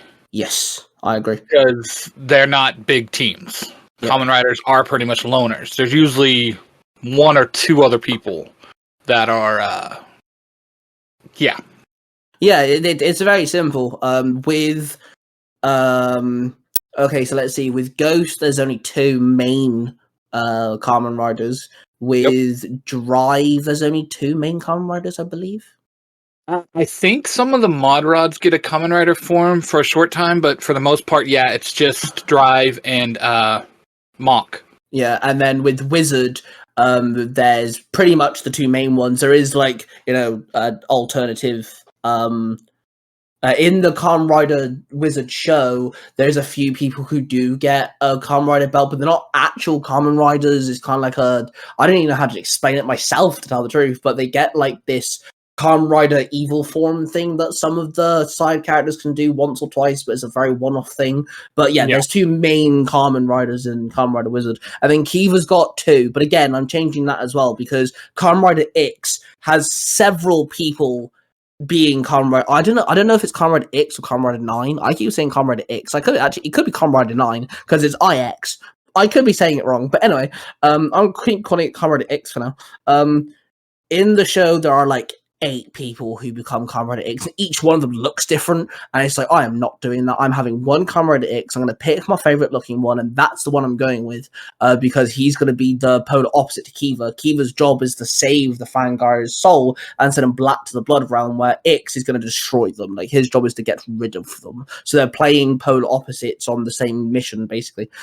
So that's what I plan on doing with X. But yeah, it's Comrade is easier, I think. I also think it works really well for fight scenes. I don't know if you find that as well. It's a lot easier writing a Kamen Rider fight scene because, again, it's 1 versus 1 or 2 versus 1, not 5 versus a group of thugs and a bad guy, Yeah, you don't have to try to find lines for everybody. It's just like, okay, it's just these two. I don't have to make sure I comment on everybody. Yeah, I don't know if you find this as well. Actually, I'll ask you that question. Do you ever find it hard to make it so characters say something? Yes. Yep. All the time. It's like, oh crud, these two have been talking a lot. What are the other ones doing? Yep. So one thing I have to remember, I've actually made a note of it on my phone. In Comrade Akiva, he has the little bat thing that is his henshin belt, and it bites him, and that's how he transforms. But it's sentient; it actually has a voice and everything. I keep forgetting it exists unless he's actually morphing. I have to actually remember the fact that it flies, it talks, it has a voice, it actually has a personality. He's a character, technically. I just forget he exists half the time. He's there. Like, I actually know for a fact that in the Christmas special we did of all the Kamen Riders, which, again, go check that out. That's very cool. Written by no one in particular. I had this conversation right before they all morph. I was like, yeah, Shinzo can't say this. I have to change it to Komori. I literally edited the page and made it so Komori flies out the bag and says the line instead, because he didn't see anything the entire time. You forgot he was there. Yeah, I completely forgot he existed, bro. Yeah, that Christmas special, actually. Another thing Ty is really good for, guys, is he's great for plot holes. Oh, yes. Oh, I was hoping you wouldn't bring this up. Yes. So good for making plot holes, or fixing plot holes, because thanks to him, I don't have to figure out how to make Kamen Rider mech and a Kamen Rider in my story, because she already is! Yeah, I come in handy. Poor William Cranston, we use that guy to death. Yeah, William gets abused, man. But see, this is the thing, though, and I was actually kind of hoping I could ask this question. I'll ask it now. How does it feel knowing that, you started this off as just uploading your stories, you didn't know whether they'd go anywhere or not, but now you have 2 people that not only you can come talk to as, like, if you need something in real life or, like, you can depend on, but in story writing sense, we're all connected, For example, William Cranston's my character. He's a sentient, godlike character who's meddling in all these affairs. And William's not only helped in your story sense, he's the reason why my stories exist, but he's now also one of the reasons why Mark has a whole thing with Universe 20. How does it feel knowing that what started off as you uploading stories just to see where they go has become a huge 3-way just mind fuckery of a thing? It's the only way that I can put it. It's amazing, dude, to have people that you can actually bounce stuff off of, or not. I mean, we don't even have to bounce stuff off of each other. Sometimes one of us will just have an idea, and then the next thing you know, the other's commenting about it. It's like, Wait, what? Mark and I were doing that the other day. We were talking about something. I think it was the doctor again, and he's like, yeah, da-da-da-da. I'm like, will you get out of my head? I swear. And me and you do it all the time. Oh, yeah. I'll be thinking something. And then out of nowhere, you'll message me. I'm like, okay, it's the parabatite bond again, isn't it? Because what just happened? But yeah, it's amazing just having this. I never thought I'd be part of a studio, and yet here we are. So yeah, let's bring that up. With 3 Ranger Bros Studios, me, you, and Mark the Red Corner Stranger. And I believe the whole thing kind of started off with what is now Power Rangers Global, which is a story that is a collaborative project between us 3. I'm the writer. You between you 2, you kind of designated me the writer, which I'm fine with. It's cool. I love writing it. It's actually a blast.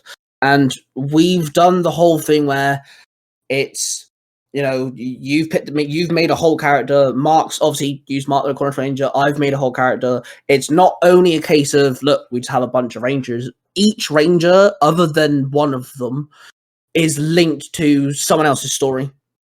Is linked to the whole multiverse between us three. And we're also playing with the whole thing of, we've got gods, we've got different pantheons, which, again, I get to work with, I get to play around with.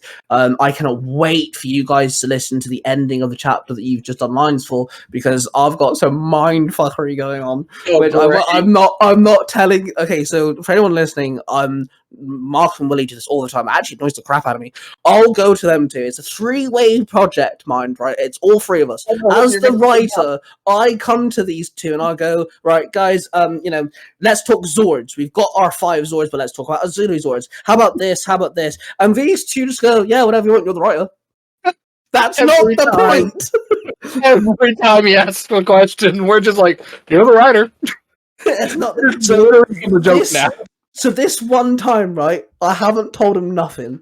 I have a plan. I have a seed, and it's becoming a forest. There's a voice actor involved in everything. It's going to be the biggest mind fuckery of all time. And William and Mark don't fucking know. And guess what? It's a massive middle finger to all the times you guys have gone, well, you're the writer, do what you want. Well, guess what? I fucking have. About time. You finally took the hint. I did it. So yeah, let's calm down a minute, breathe.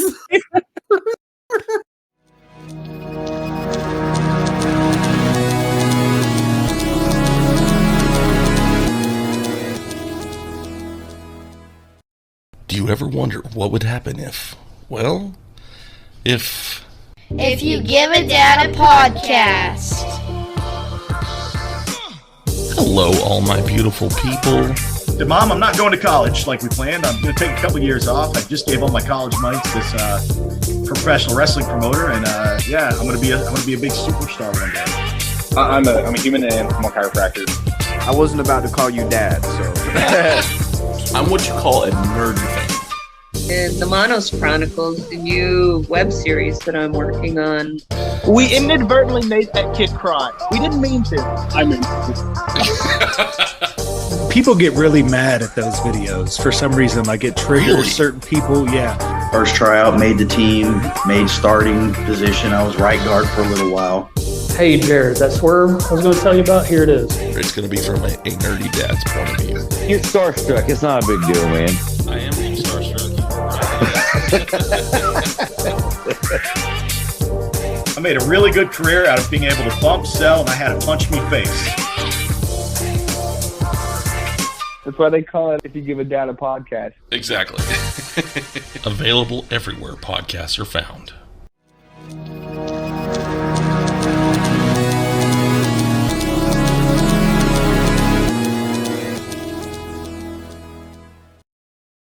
Power Rangers Global. You started this. This is actually you that started Power Rangers Global. How did Power Rangers Global start, Willie? Power Rangers Global was born out of me wanting to add Mark's Ranger character to a story. Yes. I met Mark through, like I said, Eternal Ranger, through Zero to Hero. We became friends, and I wanted to add the Red Cornish Ranger into my storylines. I wanted to bring him in, and from that, his whole backstory just kind of melded, and then you got involved. There was actually 4 of us at that time.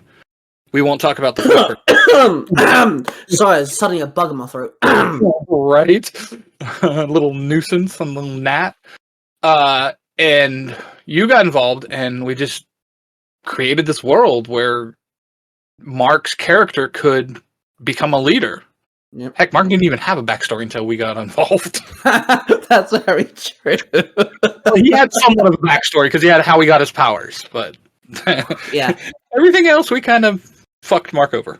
Well, see, I feel bad. I feel bad for the Mark character, not Mark the person. I couldn't care less. But Mark the character, I feel bad, man, because my William character has fucked that dude over. Always, man. Between me and you, we have messed with Mark from Universe 20 so damn bad. Like, honestly, the ending to Mark's whole story should just be a therapy session, right? Because that's what the man fucking deserves. I mean, I kill off his team. Yeah, you've killed off his team. I've been the reason why Mark lost his whole family, his whole universe several times. Yeah, you know, it's a mindful. But this is the thing. One of the reasons why I adore you two so much is because, you know, I made this one character, and the reason, I'll just explain this for everyone listening.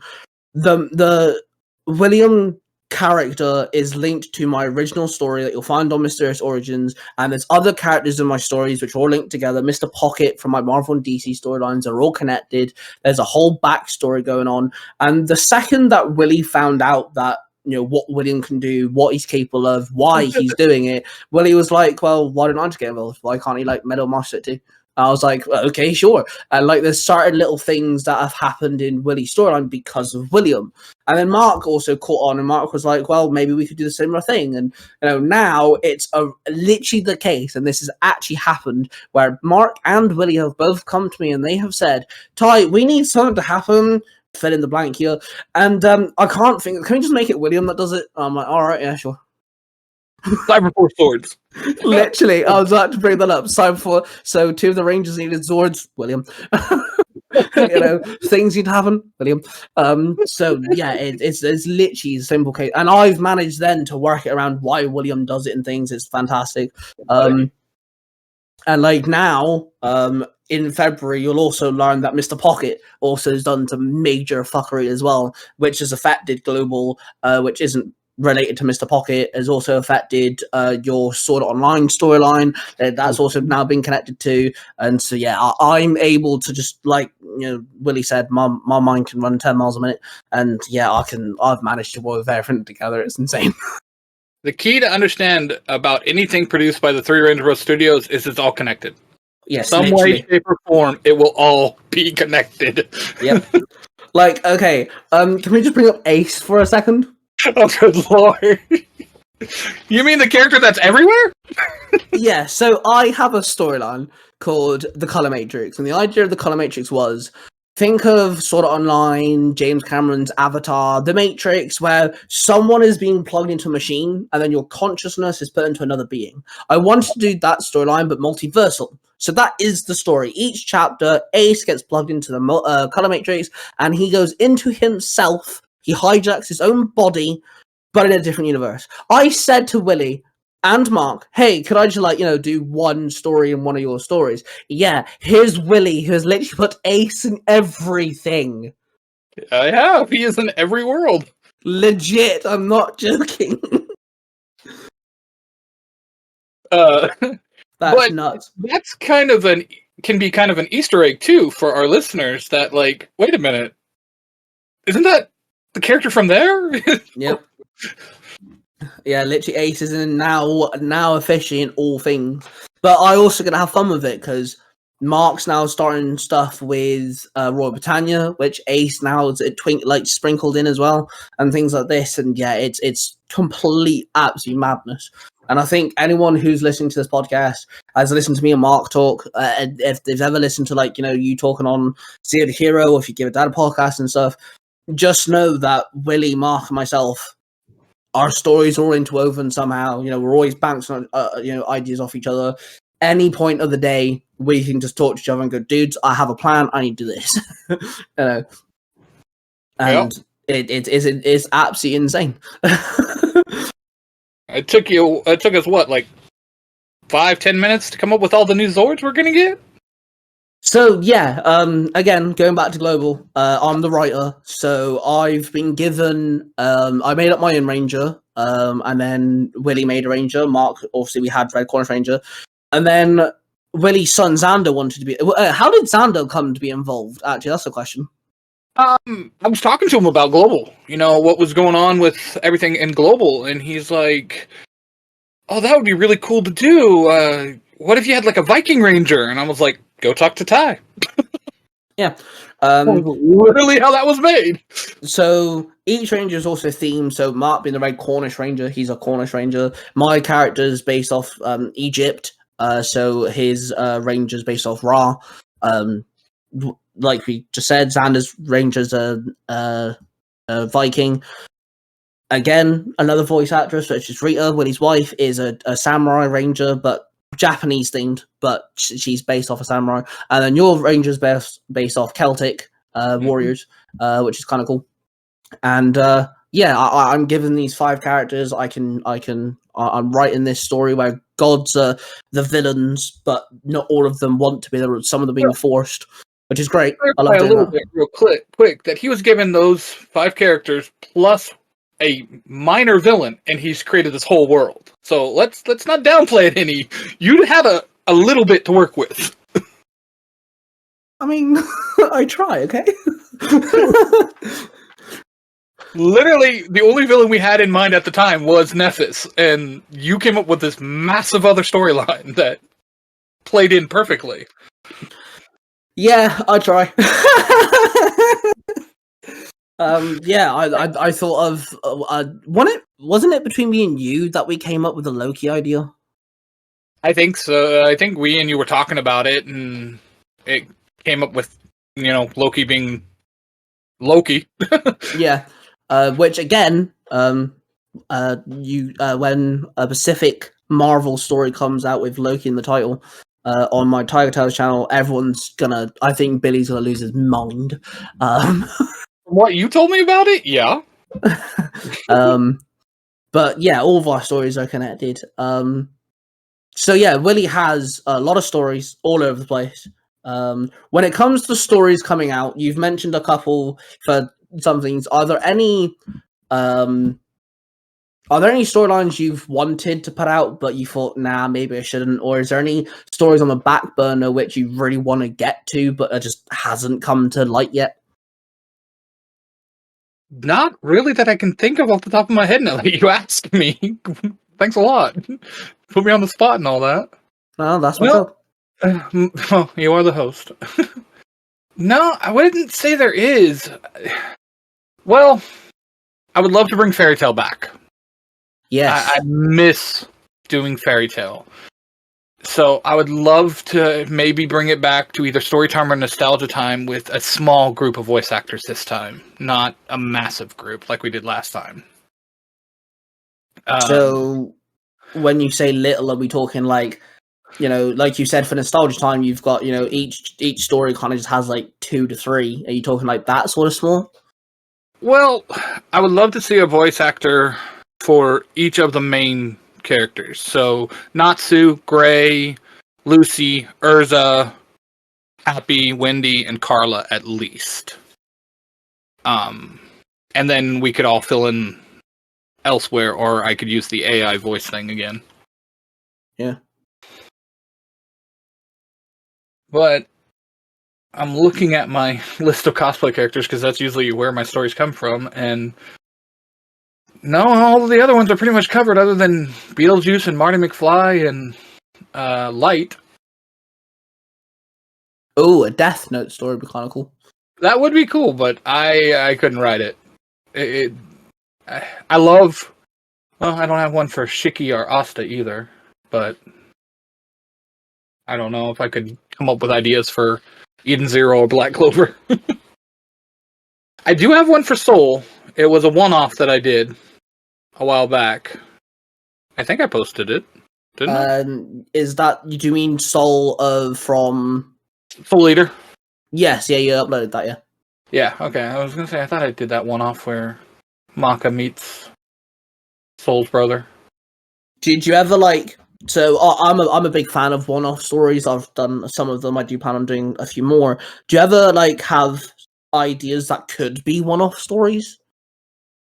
I've never actually thought about it, to be honest with you.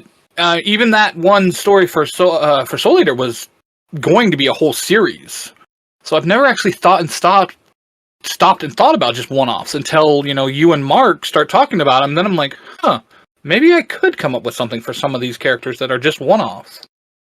Because I think it would work well, and you could easily put either, if it's nostalgic, you can go on nostalgia time, or if not, they can go on story time. I think one-offs work really well for some things. Not everything needs to be a massive, huge, like, holy crap, it's like a series type thing. And this is why I have stuff like the Entities of Evil, which each chapter is a different character in the multiverse, all different types of things that are all bad guys. And it started off with me wanting to do a Red Ranger going around killing Red Rangers, and I wanted it to do it. I'm like, yeah, but I don't want to sit here writing chapter upon chapter. It's all just gonna be mundane and boring. But I was like, hang on, I can just do a one-off story. I can kill like 5 Rangers in one story, which I did. I think it's 5 anyway. Which again, I also credited to Mark. I made a link to your stories as well. I kind of did a spin-off Skyforce as well as that, so I was able to link it to everything else. And yeah, it just became a one-off story. Mm-hmm. I've never given it any hard thought, but now I kind of want to. I want to sit back and think and be like, can I come up with a one-off for Asta, for Shiki, for Light? You know, I don't know about Light because Death Note's pretty dark, and if you listen to most of my stuff, it's not that dark. I think you should. I think that'd be cool if you delved in, because you could even do things like, for example, but like if you ever had an idea for Ultra Rangers, but it wouldn't work now because you've done this, that, and the other, you could do a one-off, and you could even say this does not take place in Universe 19. You know, this is just a spin-off, one-off of Ultra Rangers, and do a one-off story. Yeah, it's definitely something I need to consider, and I will consider now that you've brought it up. And there you go, guys. That's a perfect rendition of our normal conversation, just minimized to 2 minutes. Literally how it goes. So I wanted to bring up voice actors. You've delved in voice actors quite a bit. You have quite a repertoire of voice actors, you know, working with you. What kind of brought up the voice actor? Because you're the first one who did it. You're the reason I have voice actors. What kind of made you want to have people involved? Oddly enough, listening to Power Rangers the audio drama, I was like, I love how they were able to write the story and had different voices, so you didn't have to keep going, Jason says, or Trini says. People recognize, okay, well, that's Jason's voice, that's Trini's voice. And I was like, could I write stories where people go, oh, okay, that's Luffy's voice, that's Nami's voice. And at the time, I was going to do Fairy Tail. So I was like, you know what? I'm just going to throw it out there, see if I can get voice actors. And I did get a good group of people. It just got to be overwhelming, is why I couldn't keep going. Mm. Just life got in the way, and you know how that is. Oh, yeah. So when it comes to, again, I'm going to flip the question here. When it comes to voice acting, you know, you're voice actor for Mark, you're voice actor for me, you do quite a few different roles as well. What's it like actually having people come to you and go, dude, I want you to voice my character? Again, it's mind-blowing. It's like, wow, you want my voice? You want to use me? Like, and not to downplay you asking me, but, you know, that I kind of expect, because you're my bro. You're my brother from across the pond. But, like, recently, A-Crown asked me, and I'm like, you sure? Yeah, I was the same. A-Crown asked me, I was like, whoa, hang on a minute, you want me to voice it? Are you sure? Right? I know, we sound like Jared right now, because Jared's just like, you sure you want my voice? It's like, yes, Jared. That's why I ask you. Yeah, Jared's one. He keeps being surprised when I said to him that I want you in like DC, and he wanted to do Darkseid. I was like, do it. He gave me a couple lines. All I do to his voice, I just make it sound pitch wise a little deeper, just ever so slightly, and it sounds phenomenal. I cannot wait to get back into doing more Darkseid stuff. And I keep saying to him, dude, you're phenomenal as Darkseid. He keeps like being flabbergasted. I'm like, no, dude, stop. Like, you are phenomenal as my Dark. I'm so glad I got him as Darkseid. It was really cool. Yeah, I say the same thing to him all the time, because he's my Lotor for Voltron. He's going to be my villain for Sailor Moon E now. He's going to be the main villain, because I asked him to take that over. And he's Frankie for One Piece. And I remember he came to me about One Piece, and he's like, I've never seen this, so I hope this is good. I was like, dude, you nailed Frankie. See, Just the energy you bring. You just mentioned the fact that Jared's like several bad guys. He's also my villain. Jared, if you're listening to this, you're just a jackass in general, apparently. He's only a good guy in one story for me, and that's Frankie, and he hasn't really got much action yet. Damn, Jared, like that says something. Yeah, but now you got Billy rolling some lines for you too. Yes, I do. Yeah. I've got I know that, like, you know, when it comes to Jim and Billy, they've done a few things for like Mark and stuff. And don't they also record like little things for Skyforce as well when it comes to like their podcast? You've made it like canon. Yeah, so Jim and Billy have a podcast in the Starforce. Wow, in the Skyforce universe. So I have asked them to, hey, record a little intro here and a little outro that revolves around the story.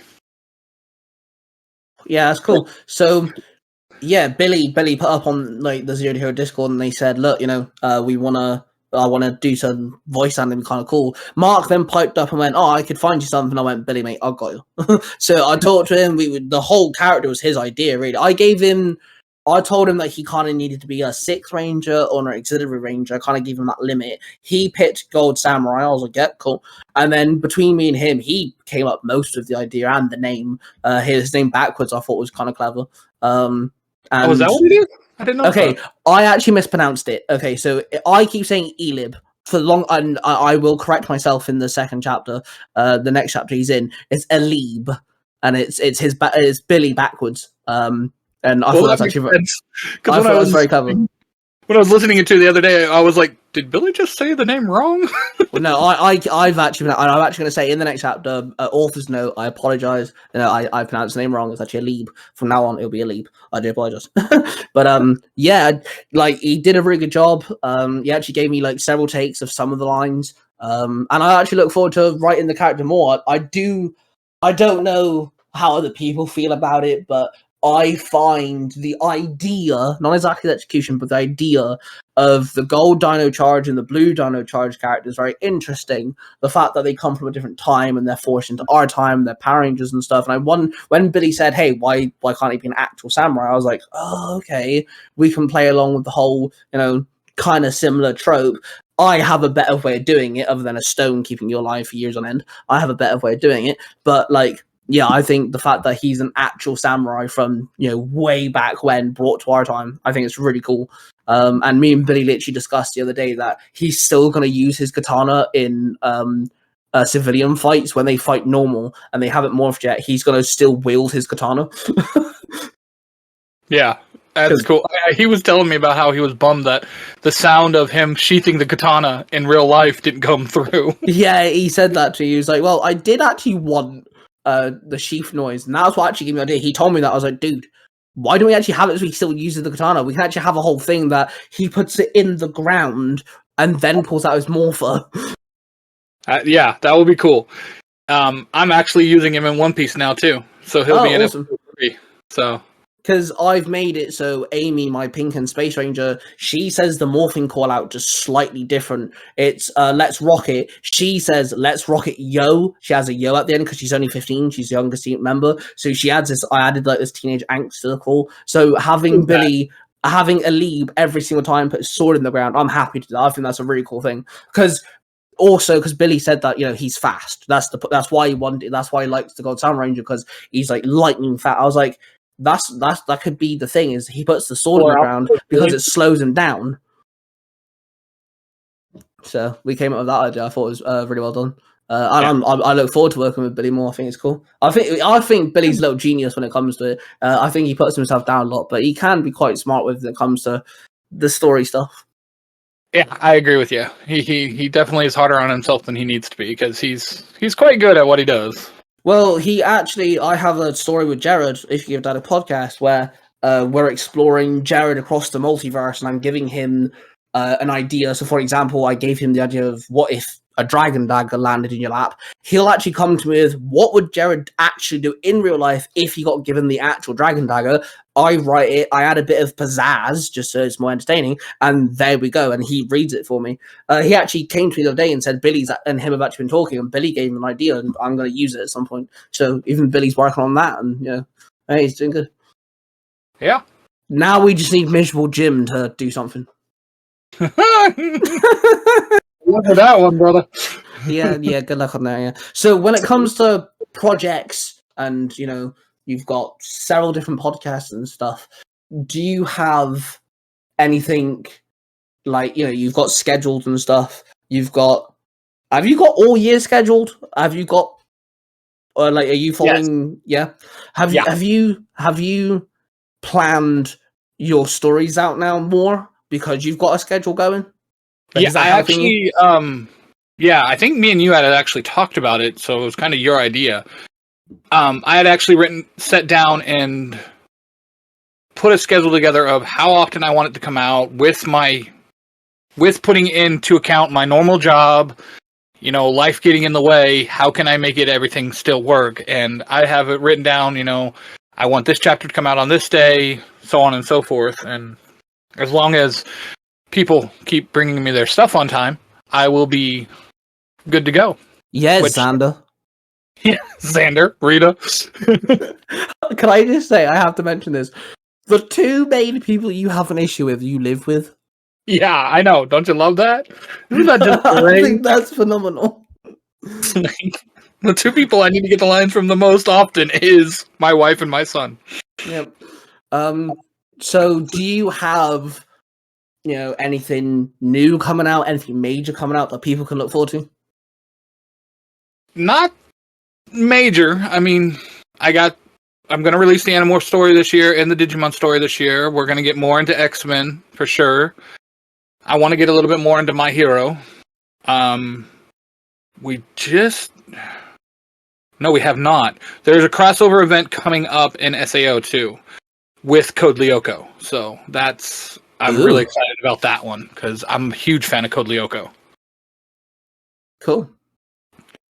Ranger wise, I don't think I have anything big planned that you don't already know about.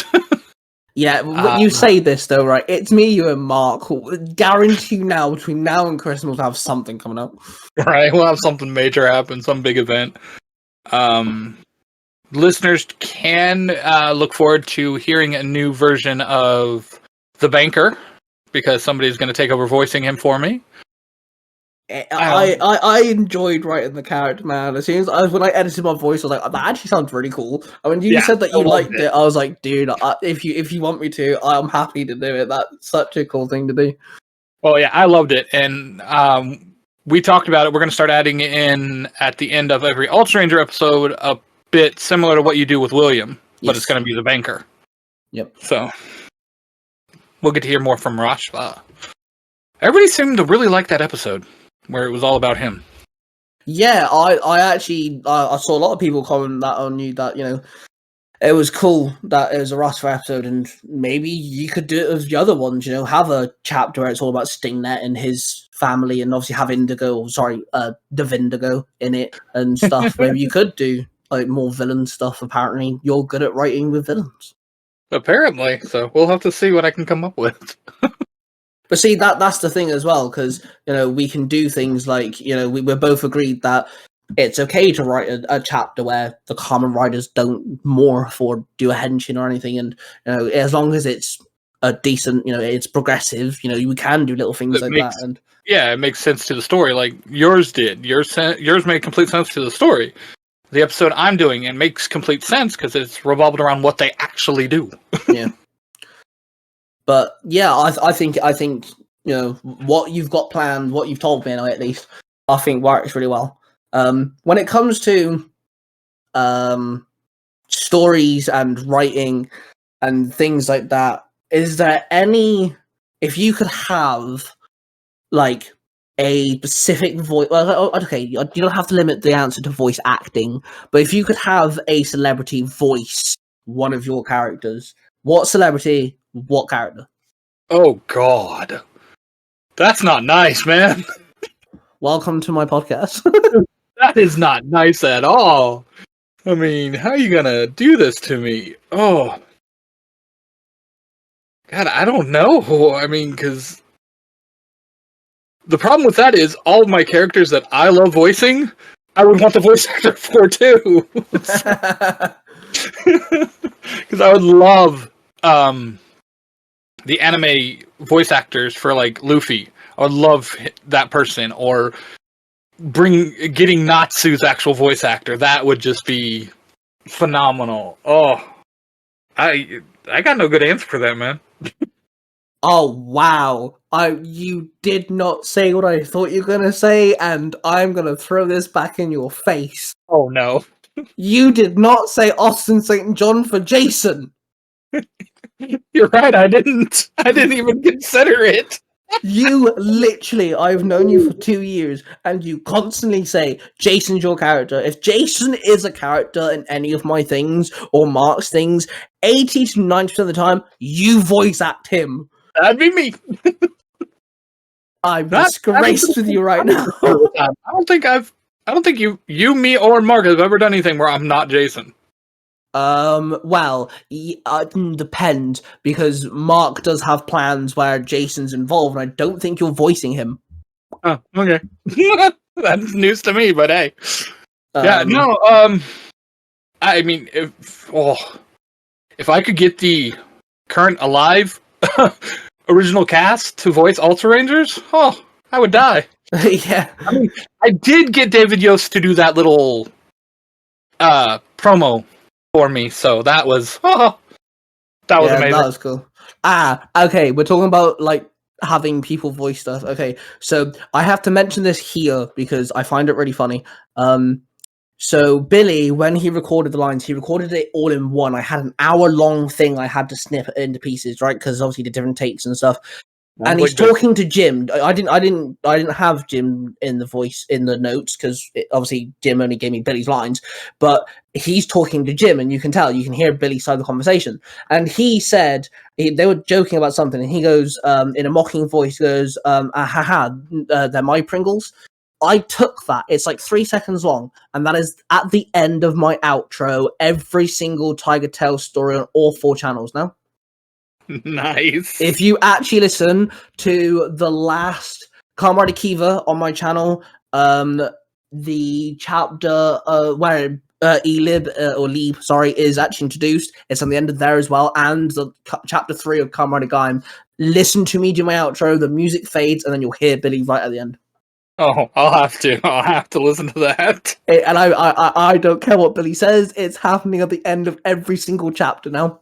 You give me an hour-long thingy to snip apart that Jakarma. Oh man, that's Jim and Billy for you. They'll give you a 2-hour-long one, just them talking and then 5 seconds of their lines. Oh yeah. Okay, so we're getting close to closing time now. Willie's a very hectic man and very busy man, so I can't keep him in the Nexus for too long. I have 2 very quick questions for you, and then I'll let you do your, talking about what you want to shout and stuff, and then we'll say bye. 1 quick question for you. If you had to put your 4 children, they cannot be in the same team, replace a Power Ranger with your 4 children in different teams, go. And they can't be teams you've made. It has to be like actual canon TV show, replace characters with your children. Okay, definitely would put Mikhail in RPM, because I believe that was his favorite. Probably as Red. Fair. Scott, you're gone. See you later. Xander, I think I put him in Mystic Force, maybe as green or yellow, because I really enjoyed Mystic Force. Oh, he'd be such a good Yellow Ranger. He actually fits Chip very well. Yeah, yeah, he would. Oof. That's not a diss, by the way. That's not a diss. Xander, if you're listening, that's not a diss. I honestly think you'd fit Chip's sort of character very well. Ruthie, I want to put Ruthie in Ninja Steel as blue. Or not Ninja Steel, Ninja Storm as blue. Oh, I think she's got that very calm, chill tone about herself. And Angelique, I'd replace Kat. Goodbye, Kat. Yeeted. What about you? Where'd you put Logan? Oh, okay. If I'd put Logan anywhere, as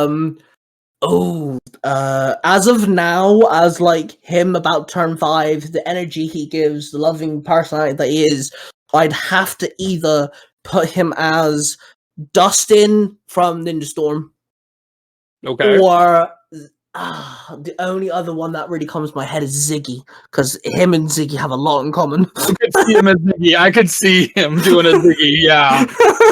Like, he just fits Ziggy, man. As much as I love the kid, he does.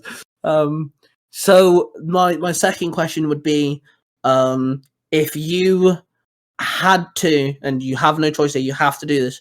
If you had to retell a Power Ranger story, completely from the get-go, so we're talking, how they're introduced, all that stuff, kind of like what the comic books are doing in a way. Don't pick Mighty Morphin, because comic books already done that for you. If you had to retell one Power Ranger story, which Power Ranger story would you retell in your own image? I have two. Yep. Operation Overdrive, because it was done so crappily. I'd want to do it better. Fair. And Super Mega Force. I'd want to do it correctly. See?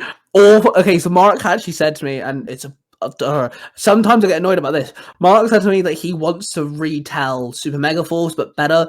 I'm starting thinking, I wanted to do that. I want to adapt Gokaiger, not redo Super Mega Force. I want to adapt Gokaiger.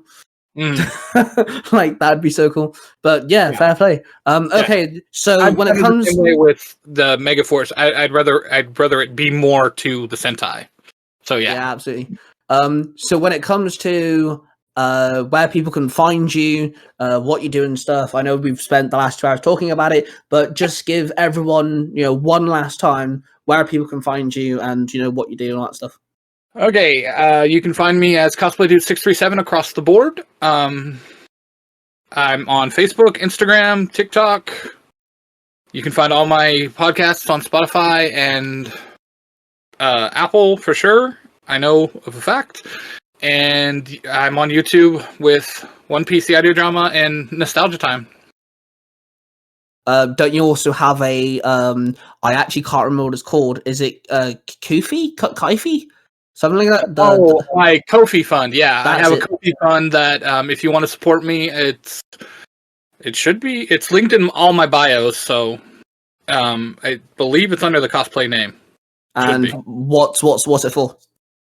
All the money that is donated there, it goes straight into cosplay. So anything that I get, it would help me purchase my Kakashi Sensei cosplay, or either get material to make cosplays.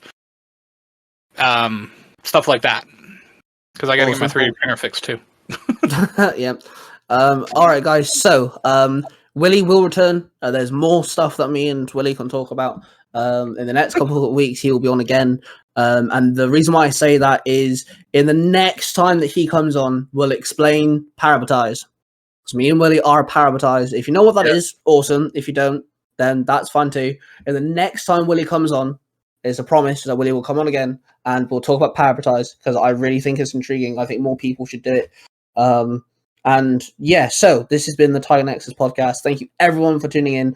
You can find me on YouTube and on Spotify, so make sure you follow and subscribe and stuff. Again, check out Tiger Tales. There's several of them. You'll find stories and stuff. Huge shout out to Mark, the Cornish Ranger. He was on episode 1. He's our 3 Ranger bro compadre, and of course you can find him on those through comics. Zio the Hero. Of course, we mentioned Billy. He's the reason why me, William, Mark know each other and have started all this shenanigans. That's a nice way of putting it. Yeah, I have to give a big shout out to the Author's Crown. A Crown is an amazing person. He's so cool. He's literally messaging me as we've been doing this podcast, working with me for March's stories and stuff. He's always there helping me and things. It's fantastic. And then, of course, if you give it a podcast, make sure to check them out. Willie's been a guest there. I've been a guest there. Really funny thing is the day this gets uploaded, Mark's interview on the If You Give It a Podcast gets uploaded on the same day. So all 3 Ranger Bros have been in some form of podcast interview on the same day. Hey, cool. So I figured that out. I was like, oh my god, that's awesome. But yeah, thank you guys, everybody, for tuning in. And of course, we shall see. Well, okay, I upload every 2 weeks, so I'll see you in the next one. Willie, you've been fantastic. I shall have you on again. Thank you very much. You better. I like that. You better. That's a threat. All right, guys. I shall see you guys real soon.